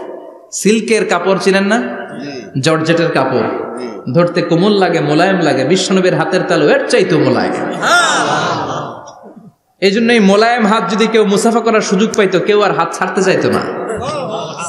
আর বিশ্বনবীর অভ্যাস ছিলেন, বিশ্বনবী কারোর সাথে মুসাফা করলে যার সাথে মুসাফা করেছেন উনি হাত টেনে না নিলে বিশ্বনবী ওনার হাত টেনে নিতেন না। আল্লাহু আকবার পড়বেন না? কি অসাধারণ ব্যক্তিত্ব ছিল। হাতের তালু ছিল সফটার দেন সিল্ক। ওয়া কানা রাবাআতাম মিনাল কওম লাইসা বিত-তাবিল ওয়ালা বিল কাসীর। বিশ্বনবী দেখতে একজন মাঝারি গড়নের লোক ছিলেন, খুব লম্বাও না খুব খাটোও না। খুব বেশি লম্বাদেরকে ভাল লাগে? কথা বলেন। তাকাইতে গেলে টুপি পরে যাওয়ার সম্ভাবনা আছে। খুব খাটো যারা, এদেরকেও কিন্তু দেখতে অতটা ভাল লাগে না। বিশ্বনবী ছিলেন ব্যালেন্সড, মাঝারি ধরনের। লাইসা বিত-তাবিল ওয়ালা বিল কাসীর। কিভাবে আল্লাহ চুজ করেছেন ওনার পেয়ারা হাবিবকে, পড়েন সুবহানাল্লাহ। ওয়া কানা আযহারাল লাউন। ফর্সা রঙের মানুষ ছিলেন, ব্রাইট কালার। কি কালার? Bright colour. সিভি যারা লিখেন কারিকুলাম ভিটা, ওইখানে স্কিন কালার লিখতে হয়। আপনি কি ফর্সা না কালো? কালো হলে ব্ল্যাক কালার, ফর্সা হলে ব্রাইট কালার। বিশ্বনবী ছিল ব্রাইট কালার, ফর্সা রঙের মানুষ। কতটা সুন্দর ছিলেন! অনেকে বলে সাইয়েদনা ইউসুফ আলাইহিস সালাম বেশি সুন্দর। না না, বিশ্বনবী সাইয়েদনা ইউসুফ আলাইহিস সালামের চেয়ে অনেক গুণ বেশি সুন্দর ছিলেন। বিশ্বনবী বলতেন আনা মালিহুন ওয়া আখি ইউসুফু সাবিহুন। আমি বিশ্বনবী মালিহ। আলেম যারা আছেন উত্তর দেন আরবিতে। মিলহুন মানে কি? লবণ। তার মানে মালিহ মানে লাবণ্যময়। বিশ্বনবী লাবণ্যময় সুন্দর ছিলেন, আর ইউসুফ আলাইহিস সালাম সাদা সুন্দর ছিলেন। এদিকে লাবণ্যময়, এদিকে সাদা, কোনটা ভাল লাগবে? কথা কন। তার মানে বিশ্বনবীর গায়ের স্কিন ছিল ব্রাইট কালার, ফর্সা রঙের মানুষ ছিলেন, মাঝারি সাইজের মানুষ ছিলেন, সিক্স প্যাকের মানুষ ছিলেন। ওয়া কুবিদা ওয়া লাইসা ফি রাসিহি ওয়া লিহিয়াতিহি 20 শাআরা বাইদা। ইন্তেকালের আগে দাড়ি আর চুল মিলে 20টা দাড়ি চুলের বেশি পাকে নাই। সুবহানাল্লাহ পড়বেন না? দাড়ি আর চুল মিলে মোট পাকছিল কয়টা? অনেকে বলে হুজুর স্বপ্নের ব্যাখ্যা দেন। কি স্বপ্ন দেখেছেন? তিনি বললেন আমি স্বপ্নে দেখেছি একজন লোক আল্লাহ রাসূলের কবর থেকে উঠে এসেছে। তাই নাকি? উনি জানতে চাচ্ছে যে এটা আল্লাহ রাসূল কিনা। আমি বললাম চেহারা কেমন দেখেছেন? বলে হুজুর আমি দেখলাম ধবধবে সাদা দাড়ি, ধবধবে সাদা চুল। তার মানে উনি কি আল্লাহ রাসূলকে দেখেছে? না, আল্লাহ রাসূলের ধবধবে সাদা চুল ছিল না, ধবধবে সাদা দাড়ি ছিল না। ইন্তেকালের আগে দাড়ি আর চুল মিলে পাকছিল কয়টা? কোম্পানিগঞ্জের ভাইয়েরা মনে থাকবে? দাড়ি আর চুল মিলে পেকেছিল কয়টা? কেমন করে পাকবে? উনি তো জাইতুনের তেল মালিশ করতেন। সুবহানাল্লাহ। এজন্য আল্লাহ কসম করে বললেন ওয়াত্তিনি ওয়াজ-জাইতুনি ওয়া তুরি সিনিন ওয়া হাযাল বালাদিল আমিন। তিন ফলের কসম, জাইতুনের কসম। এই তিন জাইতুন যারা খাবে তাদের দাড়ি চুল সহজে পাকবে না। জাইতুন চিনেন? Olive oil. জলপাই আছে না? আরব দেশের জলপাইকে বলে জাইতুন। তাম্বুতু বিদ্দিহিনি ওয়া সিবগিল লিল আকিলিন। এটার অনেক কাজ। এটা খাওয়া যায়, মালিশ করা যায়, আবার এই জাইতুনের ডাল ভেঙে মেসওয়াকও করা যায়। বলেন ঠিক কিনা? বিশ্বনবী বলতেন নি'মা সিওয়াকিয়া জাইতুন, জাইতুনের ডালের মেসওয়াক কতই না চমৎকার মেসওয়াক। ফাইন্নাহা সিওয়াকি ওয়া সিওয়াকুল আম্বিয়া মিন ক্বাবলি, কেননা জাইতুনের ডাল আমার মেসওয়াক, আর আমার আগে যত নবী দুনিয়া এসেছে সব নবীরা জাইতুনের ডাল দিয়ে মেসওয়াক করেছে। এই জাইতুনের তেল আপনার বাজারে পাবেন, অলিভ অয়েল বলে জিজ্ঞেস করলে দিয়ে দিবে। কি অয়েল? এটা দাড়িতে মাখলে দাড়ি পাকে না, দেরিতে পাকে। চামড়ায় লাগালে ম্যাসেজ করলে চামড়ার ভাঁজগুলো পড়বে না, আপনার স্কিন সুন্দর থাকবে। বিশ্বনবী এটা মাখতেন, এজন্য দাড়ি আর চুল তেমন একটা পাকে নাই। আওয়াজ করে পড়তে হবে আল্লাহু আকবার। তুলুশ শাআর ইলা শাহমাতাইল উযুন। এবার শুনি বিশ্বনবীর চুল কেমন ছিল। বিশ্বনবীর চুল মাঝে মাঝে এই কানের লতি বরাবর আসতো। ইলা শাহমাতাইল উযুন মানে বড় চুল রাখতেন। হেয়ার কাটটা ছিল লং হেয়ার কাট, মাঝে মাঝে কানের লতির মাঝামাঝি, আর কখনো কখনো কাঁধ বরাবর। ইলাল মানকিবাইন, 3 সিস্টেমে রাখতেন। কানের মাঝ, কানের লতি, কাঁধ বরাবর। ইয়াংরা মহা খুশি যে বড় চুল রাখার দলিল পাইছি। সুন্নতের নিয়তে রাখতে হবে, একটা ভদ্র কাটিং হইতে হবে। আর ইউনিভার্সিটি আর স্কুলের স্টুডেন্ট হলে ইউনিভার্সিটির ড্রেস কোড, হেয়ার কাট মেনে চলতে হবে, ঠিক কিনা? আর সুন্নাতের নিয়তে যদি রাখতে চাও একটা ভদ্রতা থাকতে হবে, একটা সৌন্দর্য থাকতে হবে। ইদানিং অনেক ছেলেরা খুব অদ্ভুত কাটিং দেয়, এই হেয়ার কাটগুলো নিষিদ্ধ। একটা হেয়ার কাট আছে কাজাহ, নাহা রাসূলুল্লাহি আনিল কাজাহ। বিশ্বনবী কাজাহ কাটিং দিতে নিষেধ করেছেন। কাজাহ মানে চুলের কিছু অংশ ট্রিম করে চামড়ার সাথে লাগানো, কিছু অংশ বড় বড়, এরকম আছে না নাই? এটারে আমি বলি ঘোড়া কাটিং। কি কাটিং? ঘোড়া কাটিং। ঘোড়ার মাথায় এরকম লম্বা চুল আছে না নাই? কেউ যদি এখানে থেকে থাকো মাইন্ড করো না, নেক্সট ডে আর এই হেয়ার কাট নিবা না, ঠিক কিনা?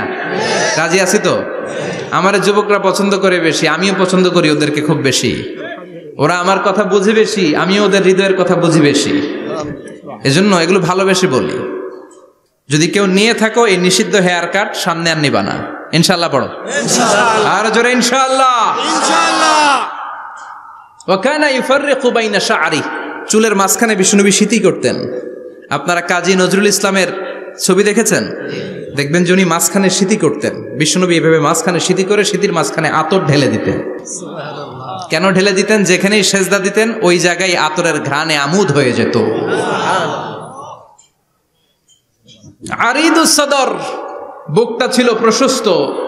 ওয়া কানা বাইনা কাতিফাইহি খাতামুন নবুওয়া, আর পিঠের মধ্যে কাজিররিল হাজালা, কবুতরের ডিমের মতো একটা মাহরুন নবুওয়া ছিল। উনি যে শেষ নবী, উনি যে প্রফেট, দ্য লাস্ট মেসেঞ্জার, এটা প্রমাণ আল্লাহ সিল মেরা দিছে। বাম দিকের কাঁধে, ডান দিকে না। কোন দিকে? সাহাবারা যারা এটা দেখেছেন তারা বলেছেন যে আমরা দেখেছি এর মধ্যে কিছু চুলও ছিল, একটু লালচে ছিল, একটু উঁচু ছিল। একদিন বিশ্বনবী বললেন, বান্দার কোনো হক আল্লাহ কোনোদিন ছেড়ে দেয় না। আল্লাহর হক আল্লাহ মাফ করে, বান্দার হকের মাফ নাই। যদিও আমি নবী, আমার উপর যদি কোনো হক থাকে বলো, আমি দিয়ে দেব। কোন সাহাবী দাঁড়ায় না। এক সাহাবী দাঁড়িয়ে বলল, নবী, যুদ্ধের ময়দানে চাবুক চালানোর সময়, লাঠি চালানোর সময় এক কাফেরকে মারতে যে আপনার লাঠির বাড়ি আমার পিঠের মধ্যে পড়েছে। আপনি যেহেতু এই কেসাসটা আদায় করতে চান, আপনার পিঠে আমি লাঠির বাড়ি মেরে এটারে শোধবোধ করে দিতে চাই। সাইয়েদনা ওমরে ফারুক হাতের জামা এরকম পড়তে শুরু করছে, আয় এদিকে আয়, তোরে শোধবোধ করাই। বিশ্বনবী বললেন, ওমর রাখো, এটা বান্দার হক, মিটাতে দাও। বিশ্বনবী বললেন, আসো তুমি এসে আমার পিঠে লাঠি দিয়ে চাবুক দিয়ে বাড়ি মারো। সাহাবী বলে, ও নবী, তখন দুর্ভিক্ষের সময়ের যুদ্ধ ছিল, আমাদের গায়ে জামা ছিল না। যখন আপনি আমার চাবুকটা পিঠের মধ্যে মেরেছেন, আমার পিঠে তখন জামা ছিল না। আপনি যদি যথা নিয়মে কেসাসটা আদায় করতে চান, আপনার জামাটা খুলেন, খালি পিঠের মধ্যে বাড়িটা মারিস। এবার আর ওমরে ফারুকরে ধরে কে? এদিকে আয়, তোরে দেখাইতেছি। বিশ্বনবী বললেন, ওমর থামো, মারতে দাও। বিশ্বনবী উনার জুব্বাটা উপরের দিকে উঠালেন, পিঠের মধ্যে বাড়ি দেওয়ার জন্য ওই সাহাবীকে ডাকলেন। ওই সাহাবী বিশ্বনবীকে পিছন দিক থেকে জড়িয়ে ধরে ওই মোহরে নবুয়তের মধ্যে চুমু দিয়ে ফেলেছে। সাহাবী বললেন, নবী গো, এই নাটক করার জন্য আপনি আমারে মাফ করে দিয়েন। আপনি বিশ্বনবী, উদম গায়ে আপনারে দেখা যায় না। খালি গায়ে আপনারে দেখা যায় না। শুনেছি আপনার পিঠের মধ্যে মোহরে নবুয়ত আছে। অনেক দিনের সাধনা, জল্পনা কল্পনা, আপনার মোহরে নবুয়তে আমার ঠোঁটটা আমি লাগাবো। আপনার মোহরে নবুয়তের মধ্যে আমার ঠোঁটটা লাগিয়ে আমার ঠোঁটটারে আমি জাহান্নাম থেকে পরিত্রাণ করাবো। এজন্য প্ল্যান প্রোগ্রাম করে এতক্ষণ আপনার জামাটা খুলতে বলেছি। আপনার উপরে আমার কোনো হক নাই। আমার আব্বা আম্মা, আমার সম্পদ, আমার জীবন আপনার জন্য কোরবান গো নবী। বিশ্বনবীর পিঠে বাম দিকে খাতামুন নবুয়া ছিল, মাহরে নবুয়া। কোন বর্ণনা এসেছে উনি এই মাহরে নবুয়া দিয়ে পিছন দিকে দেখতেন। বিশ্বনবী যখন নামাজ পড়তেন উনি বলতেন ইস্তাকিমু ওয়া'তাদিলু ইয়ারহামুকুমুল্লাহ, কাতার সোজা করো, ফাঁকা জায়গা বন্ধ করে দাও, কারণ আমি সামনে যেমনি দেখি পেছনেও তেমনি দেখি। অনেকে বলেন বিশ্বনবী পেছনে দেখতেন এই মাহরে নবুয়াতের জায়গাটা দিয়ে। এটা ছিল বিশ্বনবীর behind CC camera, behind close circuit camera. আল্লাহু আকবার। বিশ্বনবী ছাড়া কোন নবীর পিঠে এরকম মাহরে নবুয়া ছিল নাকি? কথা বলেন। এজন্য ওই নবীরে গালি দিলে সহ্য হয়? কথা বলেন, সহ্য হয়? আবিয়াদুল ইবতাইন, বগল ছিল শুভ্র সাদা। আমাদের বগল কি সাদা? দুর্গন্ধ, কুৎসিত, কালো, তাই না? বিশ্বনবীরটা কালো?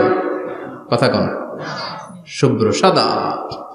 আমরা দোয়া করি এভাবে। বিশ্বনবী মাঝে মাঝে দোয়া করতে করতে বৃষ্টির জন্য যখন দোয়া চাইতেন, আরাফার ময়দানে যখন দোয়া চাইতেন, দোয়া করতে করতে হাতটারে উপরের দিকে করতেন। সবাই এরকম হাত তোলেন, সবাই হাত তোলেন।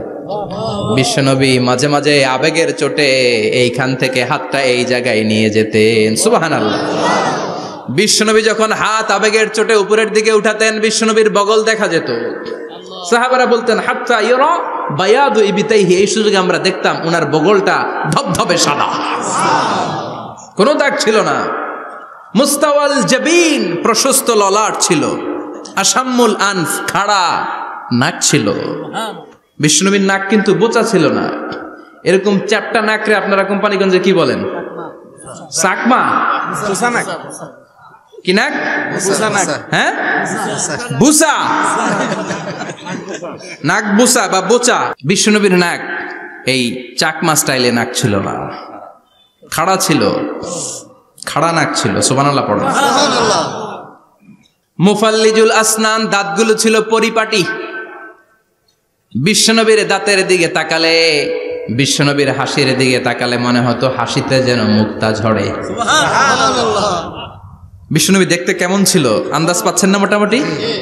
এই চমৎকার দেহটা নিয়ে যখন আয়নার সামনে দাঁড়াতেন, বিশ্বনবী জোস জোস পোজ দিতেন না। এখনকার ছেলেপেলেরা বলে আয়নার সামনে দাঁড়াইয়া দেই জোস জোস পোজ, আছে না নাই? বিশ্বনবী জোস জোস পোজ দিতেন না। বিশ্বনবী আয়নার সামনে দাঁড়িয়ে বলতেন আল্লাহুম্মা হাসানতা খালকি ফাহসিন খুলুকি, ও আল্লাহ আমার চেহারাটা যেমনি আপনি সুন্দর বানিয়েছেন আমার হৃদয়টারেও সুন্দর করে দেয়। What a attitude, what an attitude! কি অ্যাটিটিউড ছিল ওনার! আমরা আয়নার সামনে সেজে পড়ে দাঁড়াইলে চুলকে সাইজ করি, পাং করি, স্টাইল করে, ডিজাইন করি। বিশ্বনবী সুন্দর চেহারাটা নিয়ে যখন আয়নার সামনে দাঁড়াতেন বলতেন আল্লাহ আমার চেহারাটা যেমনি সাদা হৃদয়টারেও সাদা করে দেন। কিছু মানুষ আছে চেহারা সাদা হৃদয় কালো, আছে না নাই? কিছু মানুষ আছে চেহারাটা কুচকুচে কালো অন্তরটা সাদা, এমন মানুষও আছে না নাই? বিশ্বনবীর ভেতরও সাদা বাহিরও সাদা। সুবহানাল্লাহ, সুবহানাল্লাহ। আর এই সুন্দর সাদা দেহ নিয়ে আয়নায় দাঁড়িয়ে পড়তেন আল্লাহ চেহারা যেমনি সুন্দর চরিত্রটাও সুন্দর করে দেয়। এজন্য আয়নার সামনে দাঁড়িয়ে এই দোয়ার দরকার, আছে না নাই? পড়তে রাজি আছেন? মনে থাকবে না মাহফিল শেষ ভুলে যাবেন? মনে থাকবে? আয়নার সামনে আপনি যখন দাঁড়াবেন, আপনার স্ত্রী যখন দাঁড়াবে, আপনার বাচ্চারা যখন দাঁড়াবে, বলে দিবেন বাবা আয়নার সামনে দাঁড়ানোর দোয়া পড়ো। কত অসাধারণ দোয়া! পড়েন আওয়াজ করে আমার সাথে, আল্লাহুম্মা হাসানতা খালকি ফাহসিন খুলুকি, আল্লাহুম্মা হাসানতা খালকি ফাহসিন খুলুকি। এর মানে আল্লাহ আমার চেহারাটা করেছো সুন্দর, আমার আচরণ, আমার চরিত্রটাও সুন্দর করে দাও। চিৎকার করে পড়েন আমিন। তাহলে বিশ্বনবীর ব্যাপারে তিনটা কথা আমরা শুনবো বলেছিলাম, প্রথমটা শুনে ফেলেছি, মানে উনি দেখতে কেমন ছিল। উনি দেখতে কেমন ছিল এর মধ্যে আমাদের আমলের কিছু নাই, শুধু বর্ণনা করা আর শোনা আর বিশ্বনবীকে ভালোবাসা, ঠিক কিনা? কারণ উনার না খাড়া, আমার তো খাড়া নাও হইতে পারে। উনি সুন্দর, আমি তো শ্যামলা হইতে পারি, কারণ এটা আল্লাহর দেয়া পরীক্ষা, ঠিক কিনা? দ্বিতীয় পয়েন্ট থেকে আমাদের আমল শুরু। দ্বিতীয় পয়েন্ট ছিল বিশ্বনবীর আচরণগত বৈশিষ্ট্য। আমার নবীর বিহেভিয়ার কেমন ছিল, কন্ডাক্ট সিস্টেম কেমন ছিল, ম্যানার কেমন ছিল, মানুষের সাথে কমিউনিকেশনটা কেমন ছিল, ব্যবহারিক জীবনটা কেমন ছিল, এগুলো আমল করার দরকার আছে না নাই? কষ্ট হচ্ছে? কষ্ট হচ্ছে? মনোযোগ আছে তো? মনোযোগ আছে না গেছে? আমরা এবার শুনবো বিশ্বনবীর আচরণ কেমন ছিল। বিশ্বনবী যখন রাস্তা দিয়ে হাঁটতেন, ইয়ামশি হাউনান, বিনয়ের সাথে হাঁটতেন। ইয়ামশি হাউনান, রহমানের বান্দারাও বিনয়ের সাথে রাস্তা দিয়ে হাঁটে, ঠিক কিনা? ওয়া ইবাদুর রাহমানিল্লাযীনা ইয়ামশুনা আলাল আরদি হাওনা ওয়া ইযা খাতাবাহুমুল জাহিলুনা ক্বালু সালামা। রহমানের বান্দারা যখন রাস্তা দিয়ে হাঁটে, বিনয়ের সাথে হাঁটে, তারা অহংকার প্রদর্শন করে না, মানুষের সাথে বিনয়ের সাথে রাস্তা দিয়ে হাঁটে। এজন্য রাস্তা দিয়ে যখন হাঁটবো বিনয়ের সাথে হাঁটবো। রাজি আছেন তো? নাকি অহংকার প্রদর্শন করে হাঁটবেন? বিশেষ করে যুবকেরা, 3-4 জন যুবক একসাথে হলে রাস্তায় ওদের আর কারো হুঁশ জ্ঞান থাকে না, পুরো দুনিয়াটাই মনে হয় দুনিয়াটাই আমার, আছে না নাই? না, মুরব্বীকেও সম্মান করবা, মহিলাদেরকে সম্মান করবা, তোমার জায়গায় তুমি হাঁটবা, ভদ্রভাবে হাঁটবা। ভদ্রভাবে হাঁটার দরকার আছে না নাই? উনি মুরব্বী, একদিন উনিও তোমার মতো যুবক ছিল, ঠিক কিনা? এই যে আমার কালো দাড়ি আজীবন কালো থাকবে? কথা বলেন। উনার সাদা দাড়ি ছোটবেলায় মনে সাদা দাড়ি নিয়ে আসছিল না? হ্যাঁ, উনিও একদিন তাগড়া যুবক ছিল। উনিও কোম্পানিগঞ্জ বাজারে দাঁড়ালে লোকজন তাকিয়ে থাকতো, ঠিক কিনা? তার মানে রং ধরা যৌবন জং ধরে শেষ। যৌবন সব সময় থাকে না, সার্টেন একটা পিরিয়ডের জন্য আল্লাহ দিয়েছে। এজন্য যুবক ভাইরা, তোমাদের রক্ত গরম, তোমাদেরকে বিনয়ী হতে হবে বেশি, ঠিক কিনা? রাজি আছো তো সবাই? বিশ্বনবী বিনয়ের সাথে হাঁটতেন। ওয়াকানা ইয়াতাবাসসাম, সবসময় মুচকি হাসতেন। কি করতেন? মুচকি হাসেন তো আপনারা? হাসেন না? মুচকি হাসবেন, কারণ মুচকি হাসতে পয়সা লাগে না। লাগে? মুচকি হাসি দেন তো একটা। এই যে সবার এখন মুচকি হাসি, পয়সা লাগছে? কথা কর। তাবাসসুমুকা ফি ওয়াজহি আখিকা সাদাকা, you would smile to your brother, it's a charity. তুমি তোমার ভাইয়ের দিকে তাকিয়ে যে মুচকি হাসবে, এত সদকা দেওয়ার সওয়াব হয়ে যাবে। সুবহানাল্লাহ। বিশ্বনবী সব সময় মুচকি হাসতেন। হাসি 3 ধরনের, তাবাসসুম, দিহিক, কাহকাহা। কাহকাহা মানে অট্টহাসি, আলিফ লাইলার দত্তরা যেমন হাসি দেয় ওই হাসি। এটা নামাজের মধ্যে কেউ দিলে নামাজও শেষ, ওযুও শেষ। আর দেহেক, হালকা আওয়াজে হাসি, সামান্য দাঁত দেখা যায় মাঝে মাঝে। বিশ্বনবী মজা করে এরকম হাসি দিতেন, কিন্তু সব সময় বিশ্বনবীর ঠোঁটের মধ্যে মুচকি হাসি লেগেই থাকতো। তাহলে আমরা বিনয়ের সাথে হাঁটবো, নাম্বার 1। নাম্বার 2, সব সময় মুচকি হাসবো। রাজি আছেন? ঘরে যেই স্ত্রীকে একটা মুচকি হাসি দিবেন, আজকে রাতেই দিবেন, যেই একটা মুচকি হাসি। রাজি আছেন? হ্যাঁ, ভালোবাসা বাড়াই দিবে কে? কথা কয় না। ভালোবাসার কথা আসলে আওয়াজ কমে যায়। ভালোবাসার কথাও কোরআনে আছে না নাই? আল্লাহু আকবার। আল্লাহ দাম্পত্য জীবনের ভালোবাসা তুমি বাড়িয়ে দাও, আমিন। ইযাল তাফাতা ইলতাফাতা জামিআন, ইযাল তাফাতা ইলতাফাতা জামিআন। বিশ্বনবীর যদি ডানে বায়ে কোথাও তাকানোর দরকার হতো, উনি আর চোখে তাকাতেন না। অনেকে এইভাবে বসে আছে, ডানে এমনে তাকায়, এমনে আছে না নাই? এইভাবে এমনে তাকায়, আছে না নাই? এভাবে তাকানো যাবে না। বিশ্বনবী ডানে তাকানোর দরকার হলে ইলতাফাতা জামিআন, অ্যাবাউট টার্ন, ঘুরে যেতেন, ঘুরে এইভাবে তাকাতেন। আবার বায়ে তাকানোর দরকার হলে বুকটা নিয়ে, শরীরটা নিয়ে ঘুরে যেতেন, এইভাবে তাকাতেন। সুবহানাল্লাহ পড়বেন না? আর চোখে তাকানো কি ভালো স্বভাব? বিশ্বনবী ইদাল তাফাতা ইলতাফাতা জামিআন, যেদিকে তাকাবেন ওদিকে ফুল্লি মনোনিবেশ করতেন, তারপরে তাকাতেন। সুবহানাল্লাহ পড়েন। ওয়া কানা মুস্তাহিয়ান, লাজুক ছিলেন, বেশ লাজুক। এখন সমাজে লাজুকতা নাই, লাজ শরম আমরা হারাতে বসেছি, ঠিক কিনা? বিশ্বনবী আসাদ্দু হায়াআন মিনাল আযরা ফি খিদ্রিহা, যেই মেয়েদের বিয়ে হয় নাই, এমন ভার্জিন নারী, কুমারী নারী যারা পর্দার ভেতরে অনেক লাজুক হয়ে বসে থাকে, বিশ্বনবী পর্দার আড়ালের ওই কুমারী নারীদের চাইতেও বেশি লাজুক ছিলেন। এত লাজুক ছিলেন, এত লাজুক ছিলেন, লজ্জা পেলে চেহারাটা বিশ্বনবী লাল হয়ে যেত। ছোট্টবেলায় হালিমাতুস সাদিয়ার বাড়িতে যখন দুধ খেতে গিয়েছিলেন, বিশ্বনবীর দুধমা হালিমাতুস সাদিয়া বলে, এই কুরাইশি মোহাম্মদ ছেলেটাকে কখনো কাঁদতে দেখি নাই।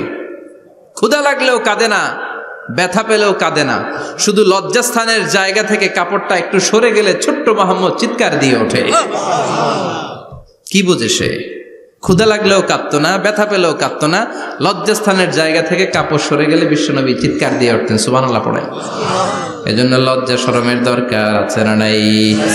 ইযা লাম তাস্তাহি ফাসনা মা শিতা।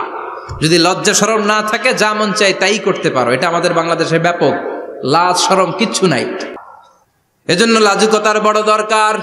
যেখানে যার বসা দরকার সে সেখানে যাবে। কিয়ামতের আগে যেই লোক যেই চেয়ারে বসার দরকার ওই লোক ওই চেয়ারে বসবে না। এটা হলো কিয়ামতের আলামত। জোরে কোন ঠিক কিনা? সভাপতি হওয়ার যোগ্যতা নাই, সভাপতি হয়, আছে না নাই? সেক্রেটারি হওয়ার যোগ্যতা নাই, সেক্রেটারি হয়, এরকম সমাজে আছে না নাই? নেতা হওয়ার যোগ্যতা নাই, নেতা হয়, আছে না নাই? সবগুলো কিয়ামতের আলামত।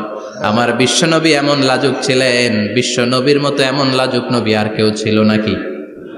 কথা বলেন। ওয়াকানা আসহাবুল মাইমানা, বিশ্বনবী ডানপন্থী ছিলেন। কি পন্থী? কি পন্থী?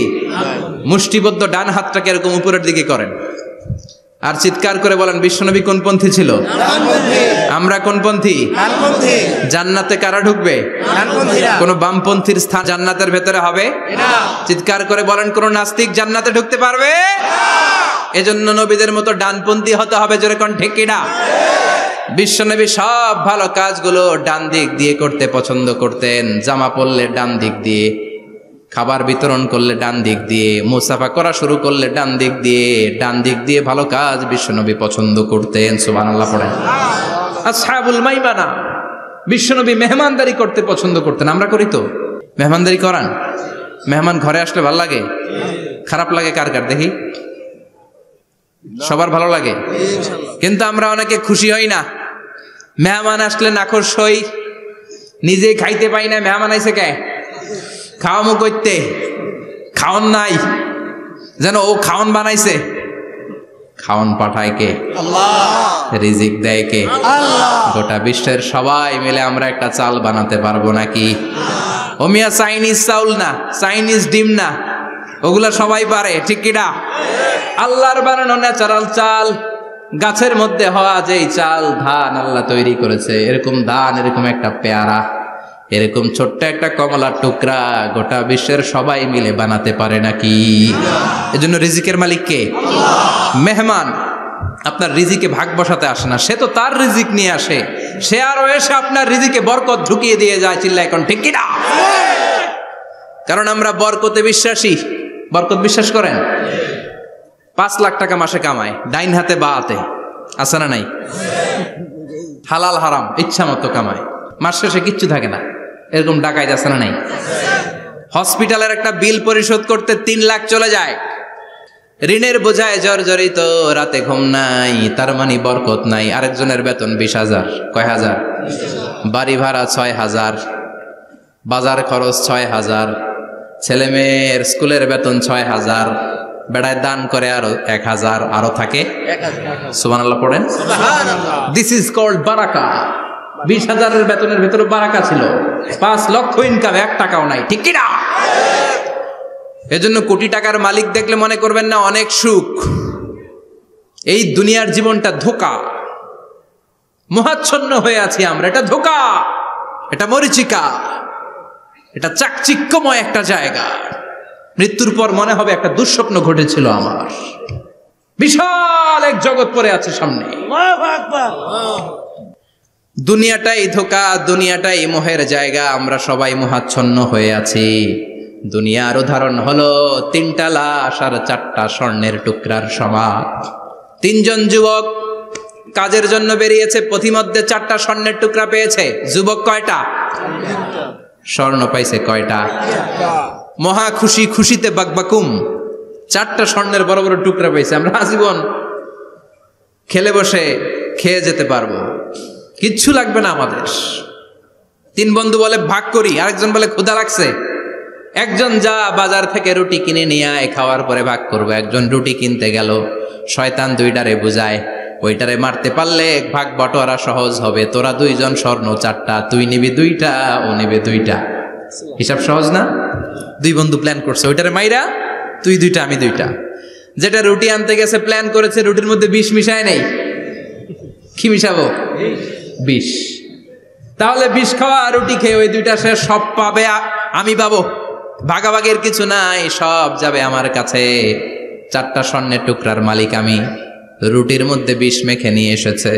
ওই দুই বন্ধু প্ল্যান অনুযায়ী ওইটারে ধরে মেরে ফেলছে। এবার মহা খুশি। এক বন্ধু কয়, এবার তো ভাগ বটর আর কিছু নাই, তুই 2টা আমি 2টা, আগে খাইয়া লই। আগে খাওয়ার পরে এই 2টাও নাই। 3টা লাশ, 4টা স্বর্ণের টুকরা। এটাই তো দুনিয়ার জীবন, ঠিক কিনা? আসল জীবন কবর থেকে শুরু হবে, কোন ঠিক কিনা? একদিন মাটির ভেতরে হবে ঘরে মন আমার, কেন বাঁধো দালান ঘরে মন আমার, কেন বাঁধো দালান ঘর, ঠিক কিনা? দুনিয়ার জীবন আসল জীবন না, এটা মরিচিকা, এটা ধোঁকা, এটা মোহ, এটা শয়তানের চাকচিক্য। আসল জীবন কবরের জীবন। আসল জীবন সামনে পড়ে আছে, জন্য বরকতে বিশ্বাস করি আমরা, ঠিক কিনা? ল্যান্ড ক্রুজার দাপিয়ে বেড়ায়, বড় বড় টাওয়ারের মালিক, অনেক সম্পদের মালিক। এটা দেখেই মনে করবেন না অনেক সুখে আছে, ঘরে যেয়ে দেখেন কোনো সুখ নাই, ঠিক কিনা? সাধারণত টাকা যার বেশি দুঃখ তার বেশি, টাকা যার কম সুখ তার বেশি। সুবহানাল্লাহ পড়েন। আল কানাআতু মিনাল ইসলাম। এজন্য আমার শ্রমিক ভাইয়েরা, আপনাদের এক পা জান্নাতে এমনি ঢুকে আছে। নামাজ পড়বেন, মা বাবার খেদমত করবেন, ইসলামের নিয়মগুলো মানবেন, দ্বিতীয় পাটাও জান্নাতে ঢুকায় দিবে কে? আল্লাহ। আর যারা কোটি কোটি টাকার পাহাড় বানিয়েছে, ওদের হিসাবের ফিরিস্তিও অনেক বড়। বিশাল বাড়ির মালিক, ল্যান্ড ক্রুজার চালায়, সাবরোলেট চালায়, পোরশে, ফারারে, ল্যাম্বরগিনি চালায়, আছে না নাই? ঘরে সুখ নাই, রাতে ঘুম নাই, টেনশন আর টেনশন। 4টা ট্যাবলেট খেয়ে আধা ঘন্টা ঘুমাতে পারে না, এরকম ধনী আছে না নাই? সব ধনীরা আবার এক পাল্লায় মাইপেন না। মাথার ঘাম পায়ে ফেলে যেই ধনী ব্যবসায়ীরা বড়লোক হয়েছে, ওদের ঘরে ঠিকই শান্তি আছে। তার মানে টাকা যার বেশি, ওষুধ তার বেশি, কিচ্ছু খেতে পারে না। দেখবেন ধনীদের খাবারের ডায়েটে থাকে ভেজিটেবলস আইটেম, ঠিক কিনা? এমনি হজম হয় না, আবার ডাক্তারের কাছে গেলে বলে কিচ্ছু খাবেন না, খালি ঘাস খাবেন। কি খাবেন? মানে ভেজিটেবল খাবেন, সবজি খাবেন তো সুস্থ থাকবেন, আছে না নাই? ঘুম নাই, শান্তি নাই। এই যে কোম্পানিগঞ্জ বাজারের যারা কুলি মজুর শ্রমিক, এদের ঘুমে ঝামেলা আছে? কথা বলেন। ধনী পয়সাওয়ালা কোটিপতি, সে ঘুমের ট্যাবলেট খায়। ঘুমের জন্য যে ট্যাবলেট লাগে রিক্সাওয়ালা ওইটাই জানে না, ঠিক কিনা? 1000 কোটি টাকার মালিক হলে বাড়ি কিনা যায়, গাড়ি কিনা যায়, সুখ কিনা যায় না। কোম্পানিগঞ্জ বাজারে সুখ বিক্রি হয় এমন দোকান আছে নাকি? কথা কন, একটাও নেই। কি করলেন আপনারা? সুখের দোকান দিতে পারলেন না? কি আজীব তামাশা। টাকা দিয়ে সুখ কিনা যায় না, গাড়ি কিনা যায়, বাড়ি কিনা যায়, কিন্তু সুখ নো ওয়ে, কেনা যায় না। টাকা হলে জাজিম কিনা যায়, বালিশ কিনা যায়, ঘুম কিনা যায় না। ঘুম কিনা যায়? ফার্মেসিতে ডাক্তারের কাছে যে যদি বলেন 2000 টাকার ঘুম দেন, দিবে? ডাক্তার কি বলবে? ধুরু মিয়া, আমারই ঘুম আসে না, তোমারে আমি ঘুম বিক্রি করব, আচ্ছা না নাই? শ্রমিক ভাই, রিক্সাওয়ালাদের ঘুমের ঝামেলা নাই। যেখানে রাই তো ওইখানে, যেখানে রাই তো ওইখানেই কাই। ওর মাথা লাগতে দেরি বিছানায়, নাক ডাকতে দেরি হয়, ওর নাকের ডাকের আওয়াজে ট্রাকের ইঞ্জিনও ফেল, ঠিক কিনা? এজন্য আমরা বরকতে বিশ্বাসী। অল্প খাবো, অল্প পড়বো, অল্প জমাবো, অল্পের ভেতর বরকত দিয়েছে কে? এজন্য মেহমান আসলে বিশ্বনবী খুশি হতেন, আমরাও মেহমান আসলে খুশি হব। রাজি আছি না নাই? সবাই রাজি? মেহমানদারি করাবেন তো? এরপরে বিশ্বনবী ইনসাফ করতেন। কি করতেন? ইনসাফ করতেন। বিচার করার সময় বিশ্বনবী ইনসাফ করতেন। গোটা বিশ্বকে ইনসাফ শিখিয়েছেন বিশ্বনবী। আমাদের দেশেও তো ইনসাফ হয় না? হাইকোর্টে, সুপ্রিম কোর্টে, গ্রাম্য সালিশে আছে আছে আহা, আহকামুল হাকিমিনের দরবারে সবগুলো বিচার আবার বসবে। চিল্লায় বলেন ঠিক কিনা? ও মিয়া, দুনিয়াতে বিচারপতি বিচারের রায় দেয়, ওই বিচারপতিরও বিচার আছে না নাই? সবচেয়ে বড় বিচারপতির নাম কি? বিশ্বনবী ইনসাফ করে গোটা বিশ্বকে দেখিয়ে গেলেন কেমন করে বিচার করতে হয়। বিশ্বনবীর কাছে কখনো বিচার আসলে বিশ্বনবী দুই পক্ষের কথা শুনে রায় দিতেন। পড়েন সুবহানাল্লাহ। সব সময় দুই পক্ষের কথা শুনে রায়। এখন কি দুই পক্ষকে সমান প্রিভিলেজ দেয়া হয়? কথা বলেন। কারণ কোরআন দিয়ে বিচার হয় না। কোরআন দিয়ে বিচার হোক আমরা চাই কি চাই না? আমার সংসদ ভবনের ভেতরে কোরআনের আইন দিয়ে সংসদ ভবন কায়েম হোক আমরা চাই কি চাই না? সেনাবাহিনীর ভেতরে দরবার হলগুলোতে যখন আলোচনা বসে কোরআন মাঝখানে থাকবে, চিল্লায় বলেন ঠিক কিনা? দেশের সবগুলো ক্যান্টনমেন্টের ভেতরে কোরআন থাকার দরকার আছে না নাই? সবগুলো আদালতের ভেতরে কোরআন থাকার দরকার আছে না নাই? কোরআনের আইন অনুযায়ী আমার দেশের সব নিয়ম কানুন চলবে আমরা চাই কি চাই না? এই কোরআনের আইনের বিরুদ্ধে যদি কোনো আইন পাশ করা হয় আমরা ওই আইনের বিরুদ্ধে চিৎকার করে বলেন ঠিক কিনা? আমরা এই কোরআনের জন্য সব বাজি রাখতে রাজি আছি। আমরা জীবন বাজি রাখতে রাজি আছি। আমরা দেহের তাজা রক্ত বিলিয়ে দিতে রাজি আছি। জোরে বলেন ঠিক কিনা? কোরআনের জন্য কে কে ময়দানে থাকতে রাজি আছেন? হাত উঁচু করে আল্লাহর দেখা।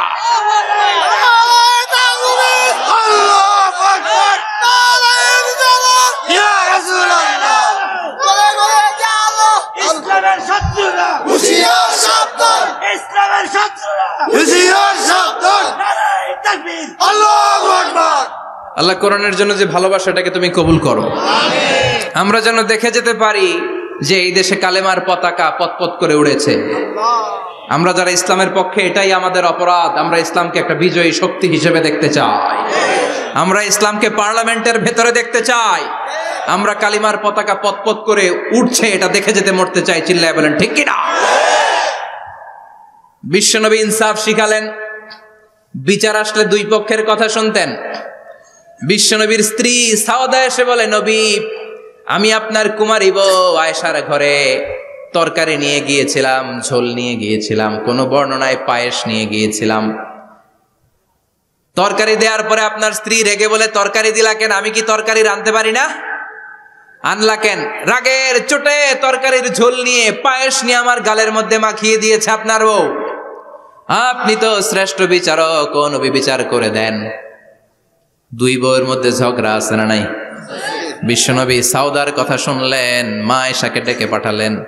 মা আয়েশারে বললেন, ও আয়েশা, আসলে এমনটা করেছো নাকি?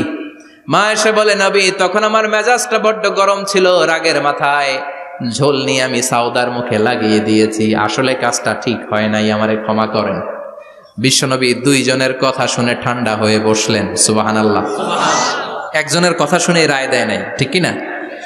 দুইজনের কথা শুনে বিশ্বনবী বললেন, আমার আদালতের রায় হচ্ছে কিসাস, টিট ফর ট্যাট। যেমন করেছো তেমন, ঘুষি মারলে ঘুষি, গুতা মারলে গুতা, ঠেলা মারলে ঠেলা, আছে না নাই?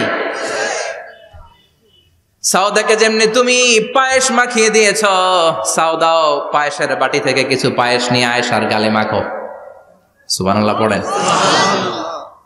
সাউদাও বিশ্বনবীর রায় অনুযায়ী বাটি থেকে পায়েসের ঝোল নিয়ে মা আয়েশার গালের মধ্যে মেখে দিলেন।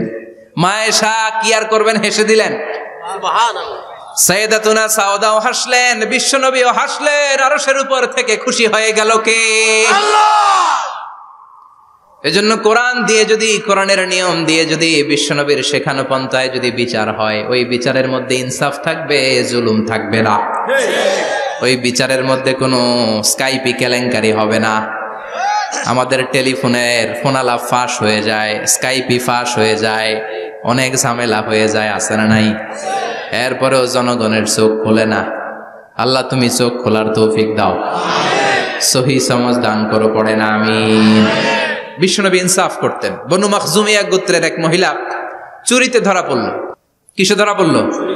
কথা বলেন। চুরিতে। চুরি করলে নিয়ম কি? লাউ চুরি করলে, আম চুরি করলে, কলা চুরি করলে হাত কাটা যাবে না, এটা বড় চুরি। সুবহানাল্লাহ। উমরে ফারুক বলেছেন, দুর্ভিক্ষের বছরে কেউ যদি চুরি করে তার হাত কেটে দেয়া যাবে না, কারণ এটা অভাবের চুরি, এটা স্বভাবের চুরি না। ঠিক কিনা?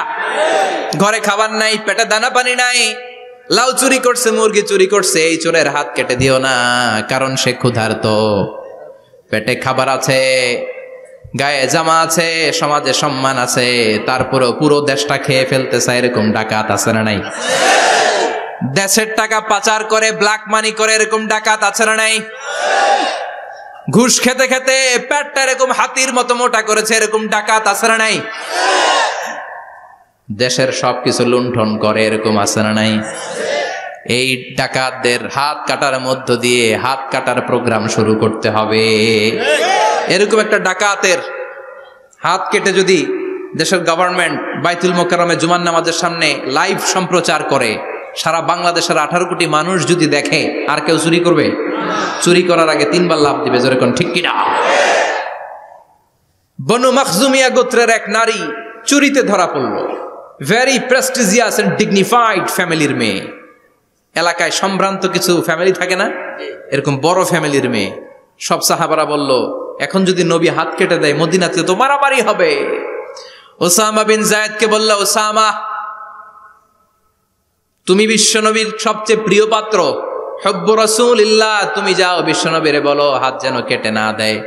ওসামা যে বলে, নবী গো, সব সাহাবারা বলেছে এই মেয়ের হাত কাটলে মদিনায় ঝামেলা হবে, হাত কেটে দিয়েন না। এই কথা শুনে বিশ্বনবীর চেহারাটারে লাল করে দিল কে? আল্লাহ। বিশ্বনবী বললেন, ওসামা, কোত্থেকে এত বড় স্পর্ধা পেলি রে তুই ওসামা?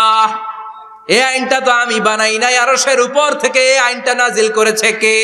আল্লাহ। আস-সারিকু ওয়াস-সারিকাতু ফাকতাউ আইদিয়াহুমা জাযাআম বিমা কাসাবা নাকালাম মিনাল্লাহ ওয়াল্লাহু আজিজুন হাকীম। সুবহানাল্লাহ পড়েন। If anyone steal something very precious from the society, from house, the government should cut down his right hand. দামি কিছু চুরি করলে গভর্নমেন্ট কাটবে, আমরা কাটতে পারবো?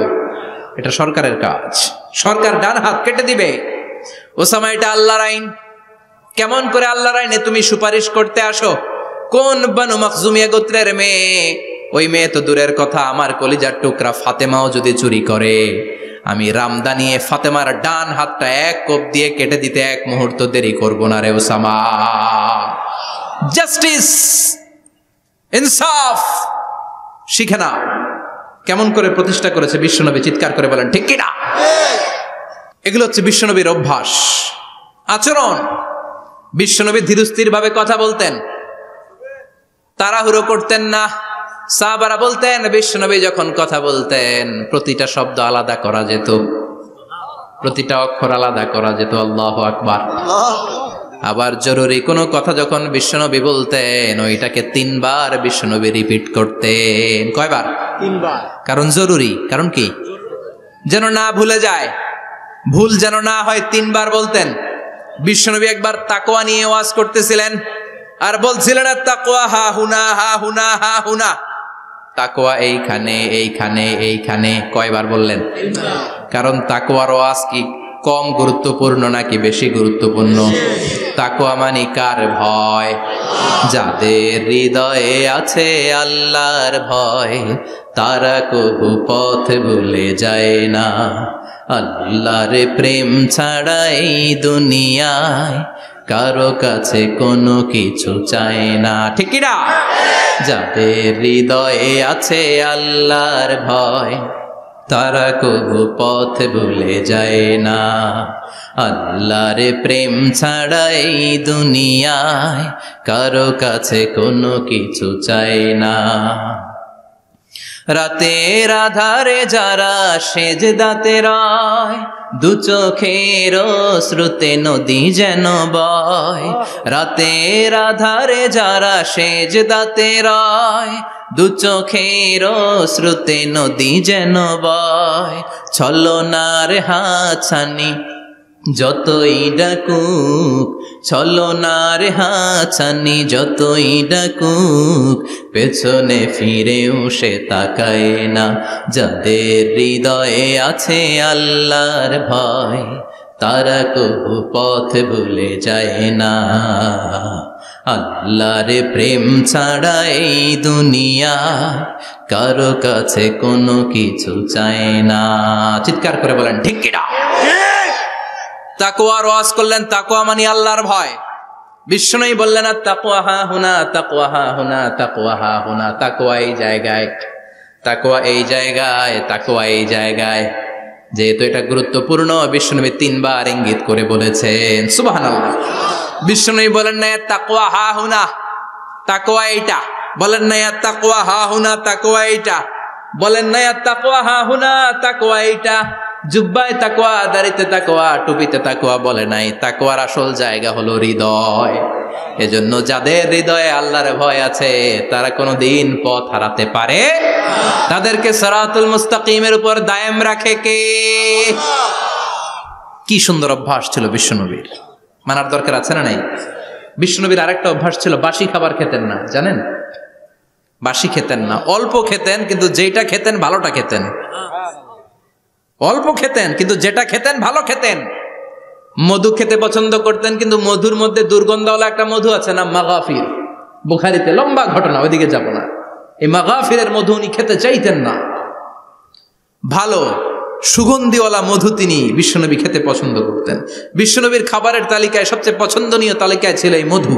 মধু খেতেন, দুধ খেতেন, খেজুর খেতেন, জব খেতেন, বার্লি খেতেন, ছাগলের বাজুর মাংস খেতে পছন্দ করতেন, সিনার মাংস। সুবহানাল্লাহ কইবেন না? What a choice! কি চয়েস ছিল বিশ্বনবীর! বাজুর মাংস খেতেন। বিশ্বনবী লাউ খেতে পছন্দ করতেন, লাউ। রুম্মান ফল খেতে পছন্দ করতেন, রুম্মান মানে ডালিম। রুম্মান মানে কি? ডালিম খেতে পছন্দ করতেন।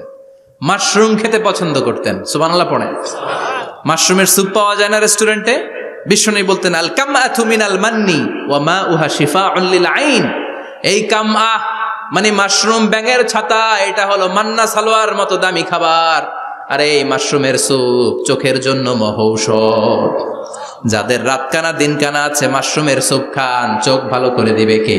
আল্লাহ। এজন্য বিশ্বনবী যেগুলো খেত এগুলো খাওয়ার দরকার আছে না নাই? বিশ্বনবীর যে সুন্দর চরিত্র ছিল, আচরণ ছিল, এগুলো পালনের দরকার আছে না নাই?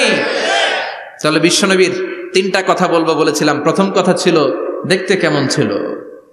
অনেক কথা এত বলা যাবে না, সংক্ষেপে বললাম যে বিশ্বনবীর আচরণ কেমন ছিল। এখন শুনবো, শেষ কথা বলে যাই, বিশ্বনবীর ইন্টেলেকচুয়াল পাওয়ার কেমন ছিল, ওনার বুদ্ধিমত্তা কেমন ছিল। Hour beloved prophet Muhammad, the last Messenger, was a very good mediator. বিশ্বনবী ভালো মিডিয়েটর ছিলেন। বিশ্বনবী ভালো মধ্যস্থতাকারী ছিলেন। ঝগড়া লাগলে মিলাই দিতে পারতেন, চমৎকার। সুবহানাল্লাহ। বাড়িতে যায়া জিমায় পড়ছেন? কষ্ট হচ্ছে? আর কয়েক মিনিট পড়বো, একটা তাকবীর দেন, লিল্লাহি তাকবীর। আল্লাহু আকবার। হি ওয়াজ এ ভেরি গুড মিডিয়েটর। মধ্যস্থতাকারী ব্যক্তিত্ব ছিলেন। স্বামী স্ত্রীর মধ্যে ঝগড়া লাগলে মিলাইয়া দিতেন, বন্ধু বন্ধু ঝগড়া মিলাইয়া দিতেন, সমাজে সমাজে মারামারি মিলাইয়া দিতেন। মক্কা থেকে মদিনায় যখন গেলেন, মদিনায় 120 বছরের একটা যুদ্ধ চলছিল, কেউ যুদ্ধটা থামাতে পারে না। বিশ্বনবী 7 দিনের ব্যবধানে যুদ্ধ থামিয়ে দিলে। সুবহানাল্লাহ। Intellectual capacity, very good mediator. এজন্য বিশ্বনবীর উম্মত যারা, তাদের অভ্যাস হবে ঝগড়া লাগায় দেওয়া যাবে না, মিলায় দিতে হবে। ঠিক কিনা? ঠিক। আমরা যদি ঝগড়া দেখি দূর থেকে আরো লাগায় দিতে চাই, আছে না নাই? কোম্পানিগঞ্জ বাজারে ঝগড়া, কয় লাগুক, আরো লাগুক, ধরবি না, থামাবি না। দূর থেকে মজা দেখি, মজাই লাগে, এরকম ডাকাইত আছে না নাই? আগুন লাগলে পানি দিয়ে নেবায়, অনেকে তেল ঢালে, আছে না নাই? কি করবেন? মিলিয়ে দিবেন। আপনার মর্যাদা বাড়িয়ে দিবে কে? আল্লাহ।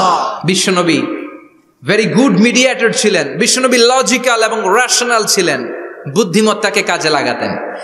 এক সাহাবী এসে বলে, নবী ইযান লি বিজিনা, আমারে জিনার অনুমতি দেন। কিসের অনুমতি? কার কাছে অনুমতি চাইলো?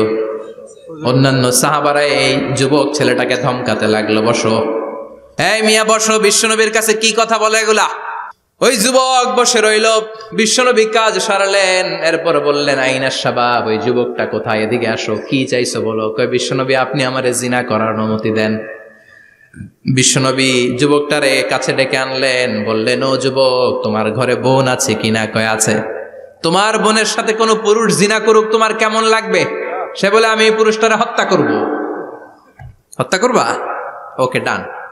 তোমার ঘরে মা আছে কিনা? আছে। তোমার মায়ের সাথে পর পুরুষ জিনা করবে, কেমন লাগবে? কয়, আমি সাইজ করবো ওরে। তোমার ঘরে স্ত্রী আছে কিনা? আছে। তোমার স্ত্রীর সাথে যদি কেউ জিনা করে কেমন লাগবে? বলে, আমি তারে ছাড়বো না। বিশ্বনবী বললেন, তাহলে যেই মহিলার সাথে তুমি জিনা করবা সেও তো কারো বোন, সেও তো কারো স্ত্রী, সেও তো কারো মা, ঠিক কিনা? সুবহানাল্লাহ, হোয়াট অ্যান ইন্টেলেকচুয়াল ক্যাপাসিটি। যুবক বলে, তাই তো, এইভাবে তো ভাবি নাই। আমি যার সাথে পাপ কর্ম করব সেও তো কারো বোন হবে, সেও তো কারো মা হবে, সেও তো কারো স্ত্রী হবে। ও নবী, আপনি আমারে মাফ করে দেন, আমার জন্য দোয়া করে দেন যেন তাকওয়ার উপর জীবন প্রতিষ্ঠা করতে পারি। লজিক্যালি জিনিসকে সলভ করার চেষ্টা করতেন। মুআয ইবনে জবালকে বিশ্বনবী সাল্লাল্লাহু আলাইহি ওয়াসাল্লাম ইমাম বানিয়ে পাঠালেন। উনি ইমামতি করতে গেলেন এক মসজিদে। মাগরিবের সালাতে উনি লম্বা কেরাত ধরলেন। এশার নামাজ শুরু করলেন সূরা বাকারা দিয়ে, কোরআনের সবচেয়ে ছোট সূরা। হ্যাঁ, বড়? কত বড়? বিশাল বড়। এখন ওই এলাকার মুসল্লিরা ছিল কৃষক মুসল্লি। এক কৃষক মুসল্লি সাহাবী নামাজের পেছনে দাঁড়ালেন, দেখলেন বাকারা দিয়ে দৌড়ছে, কেরাত শেষ হয় না, আর দাঁড়িয়ে থাকতে পারে না, পায়ে ব্যথা করে, পিঠে ব্যথা করে। কিছুক্ষণ পর রেগে মেগে নামাজ ছেড়ে দিয়ে বারান্দায় নামাজ পড়ে বিশ্বনবীর কাছে বিচার দিতে গেলেন। যে বললেন, নবী এমন ইমাম পাঠাইছেন এশা পরে বাকারা দিয়া। বিশ্বনবীকে সর্বনাশ, মুআয তো ভেজাল লাগাই ফেলতেছে। ডেকে পাঠালেন, সহিহ বুখারীর বর্ণনা। বিশ্বনবী বললেন, মুআয, হোয়াট আর ইউ ডুইং দেয়ার? কি করছো তুমি সেখানে? আফাতানুন আনতা ইয়া মুআয? ও মুআয, তুমি কি ফিতনা বাজাও নাকি? তুমি কি ফিতনা ছড়াচ্ছ নাকি? খেটে খাওয়া মানুষ, কৃষক মানুষ, মাঝারি সাইজের কত সুন্দর সূরা আছে, ওয়াদ-দুহা ওয়াল-লাইলি ইযা সাজা, আল কারিআতু মাল কারিআ, আসনা নাই, আলহাকুমুত তাকাসুর, আসনা নাই। এগুলো দিয়ে না পড়ে বড় বড় সূরাতুল্লাহ কেন্দ্রে মুআয, আফাতানুন আনতা ইয়া মুআয, তোমারে কি আমি অ্যাপয়েন্টমেন্ট দিছি তুমি ফিতনা বাজাবা? খবরদার মুআয, ইয়াসসিরু ওয়ালা তুআসসিরু, ইসলামকে মানুষের কাছে সহজ করে উপস্থাপন করবা। বাশশিরু ওয়ালা তুনাফিরু, ইসলামকে এমন ভাবে উপস্থাপন করবা না যে তোমার কথা শুনে মানুষ দিন থেকে ভেগে ভেগে যায়। তাহলে এই দায়ভার ইসলামের নয়, এই দায়ভার বর্তাবে তোমার কাঁধের উপর। চিৎকার করে বলেন ঠিক কিনা? আমাদের মধ্যে অনেকে ইসলামকে অনেক কঠিন করে ফেলে, মানুষকে আশার বাণী শোনায় না, কয় এমনি না পড়লে আপনার বাদ, আপনি বেদাত করছেন, আপনি শিরক করছেন, আপনার কিচ্ছু হবে না। যারে বলে কিচ্ছু হবে না, সে বলে আমার যেহেতু কিচ্ছু হবে না, তোর কথা শোনার আমার দরকার নাই। যে আমারে আশার বাণী শোনায় আমি তার কাছে যাই, ঠিক কিনা? এজন্য সহিহ ইসলাম আপনি প্রচার করবেন, but your approach should be very flexible. 100 বছর যেটা চালু আছে আপনি একদিনই উঠিয়ে দিতে পারবেন? It's not a logical approach. বিশ্বনবীর অ্যাপ্রোচ, বিশ্বনবীর রেশনাল ক্যাপাসিটি এমনটা ছিল না। সহজভাবে বুঝাবেন, আদ-দীন ইউসরুন লা উসরা ফি, দিনটা হলো সহজ, দিনের মধ্যে কাঠিন্যতা নাই। সুবহানাল্লাহ, কি ক্যাপাসিটি!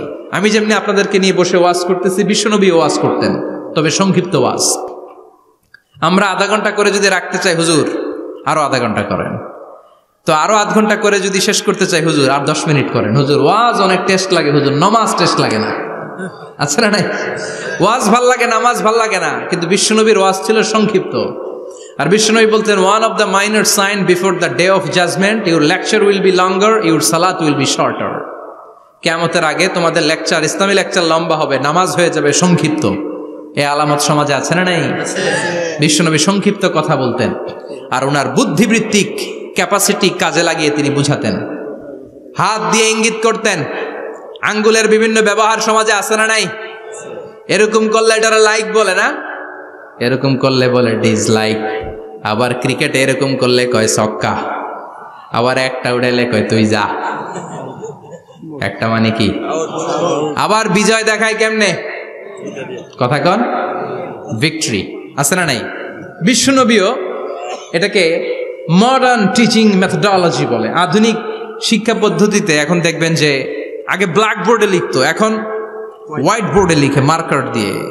আগে বই থেকে বুঝাতো, এখন ভিজুয়ালাইজ করে, ভিডিও দেখিয়ে শেখানো হয়, ঠিক কি না?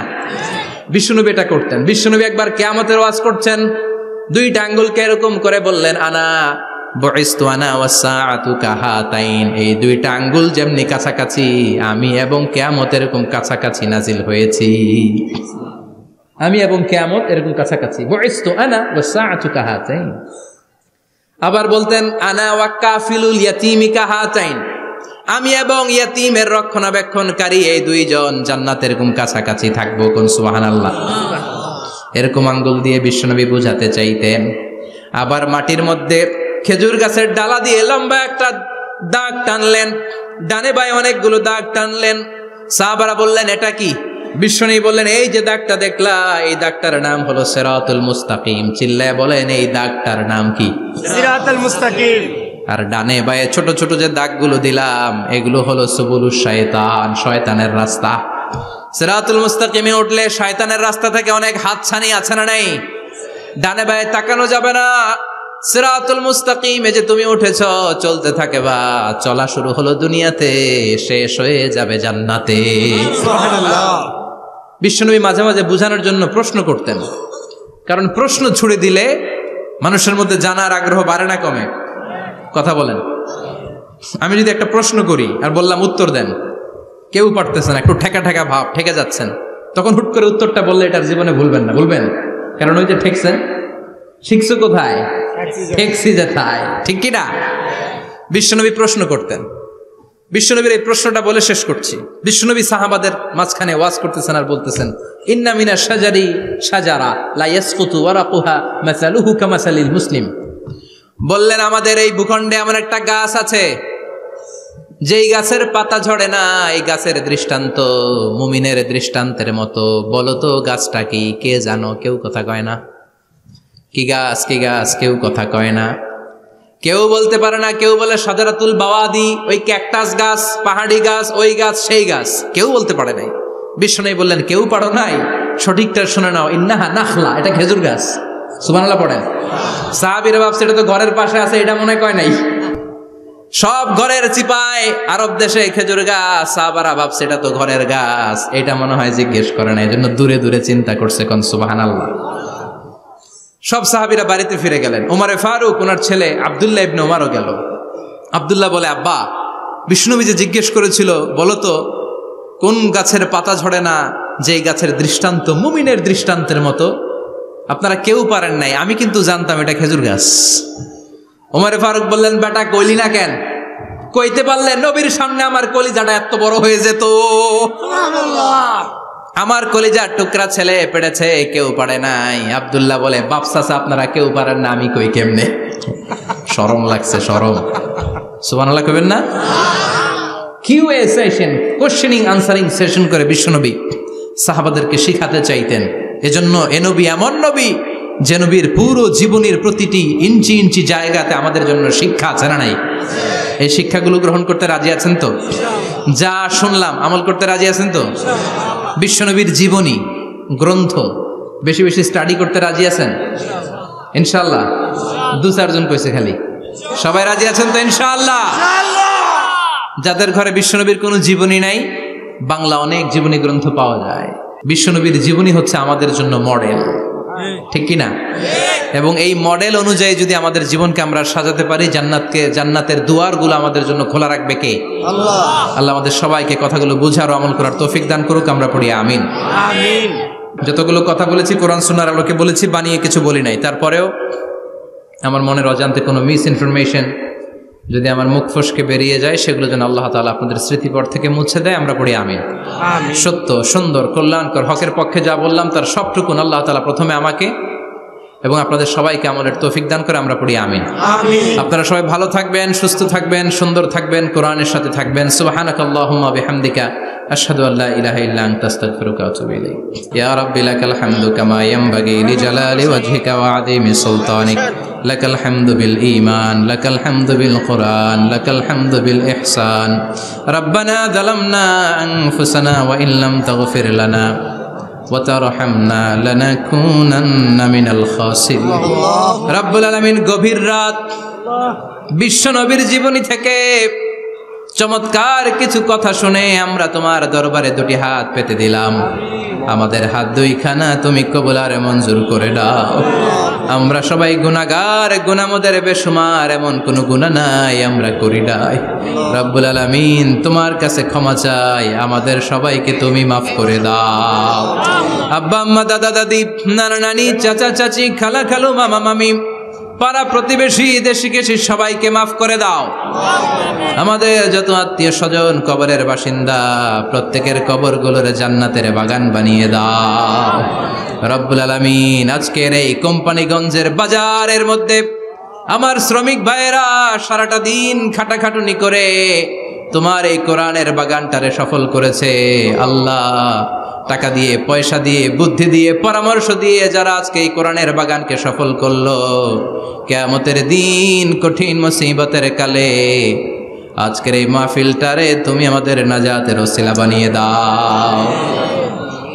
এলাকার প্রতিটা ফ্যামিলিকে তুমি জান্নাতি ফ্যামিলি হিসেবে কবুল করে নাও। আমাদের ছেলে মেয়েগুলোর তুমি মানুষের মতো মানুষ বানাও। আমাদের সংসারের সুখ শান্তি তুমি বাড়িয়ে দাও। 5 ওয়াক্ত সালাত যেন জামাতের সাথে আদায় করতে পারি তৌফিক দাও। প্রতিদিন কোরআন যেন অধ্যয়ন করতে পারি তৌফিক দাও। বিশ্ব নবীর জীবনী গ্রন্থ পড়ে পড়ে জীবনটা যেন আলোকিত করতে পারি তৌফিক দাও। আমার দেশের উপর তুমি তোমার খাস রহমত নাজিল করো আল্লাহ। তোমার স্পেশাল রহমতের চাদর দিয়ে আমার বাংলার জমিনের 56,000 বর্গ মাইলকে তুমি ঢেকে দাও। সামনে আমাদের জাতীয় নির্বাচন, দাঙ্গা হাঙ্গামা, মারামারি, অস্থিরতা থেকে আমার দেশটারে হেফাজত করো আল্লাহ। এমন নেতা নেত্রী তুমি আমাদের জন্য নির্ধারণ করে দাও যাদের হাতে ইসলাম নিরাপদ, কোরআন নিরাপদ। কোরআনের পক্ষে কথা বলতে যে যারা জুলুমের শিকার, আল্লাহ তুমি তাদেরকে হেফাজত করো। তুমি ধৈর্য ধারণ করার তৌফিক দাও। রব্বুল আলামিন কতদিনের হায়াত নিয়ে, সময় নিয়ে ক্ষণিকের দুনিয়ার বুকে বসে আছি আমরা জানি না। যতদিন বাঁচবো তোমার গোলামের মতো বাঁচার তৌফিক দাও। রব্বুল আলামিন যতদিন বাঁচবো হকের পক্ষে কথা বলার তৌফিক দাও। আর এই ক্ষণস্থায়ী দুনিয়া ছেড়ে পরপারে যেদিন পাড়ি জমাবো, ওই বিদায় মুহূর্তে বিশ্বনবীর নূরানি চেহারাটা দেখে দেখে, বিশ্বনবীর শেখানো এই মধুর কালিমাটুকুন জপতে জপতে ঈমান নিয়ে যেন আমরা সবাই বিদায় নিতে পারি। লা ইলাহা ইল্লাল্লাহু মুহাম্মাদুর রাসূলুল্লাহ। নিয়মিত ইউটিউব ভিডিও দেখতে সাবস্ক্রাইব করুন। নতুন নতুন ভিডিও পেতে ঘন্টা বাটনটি চাপুন।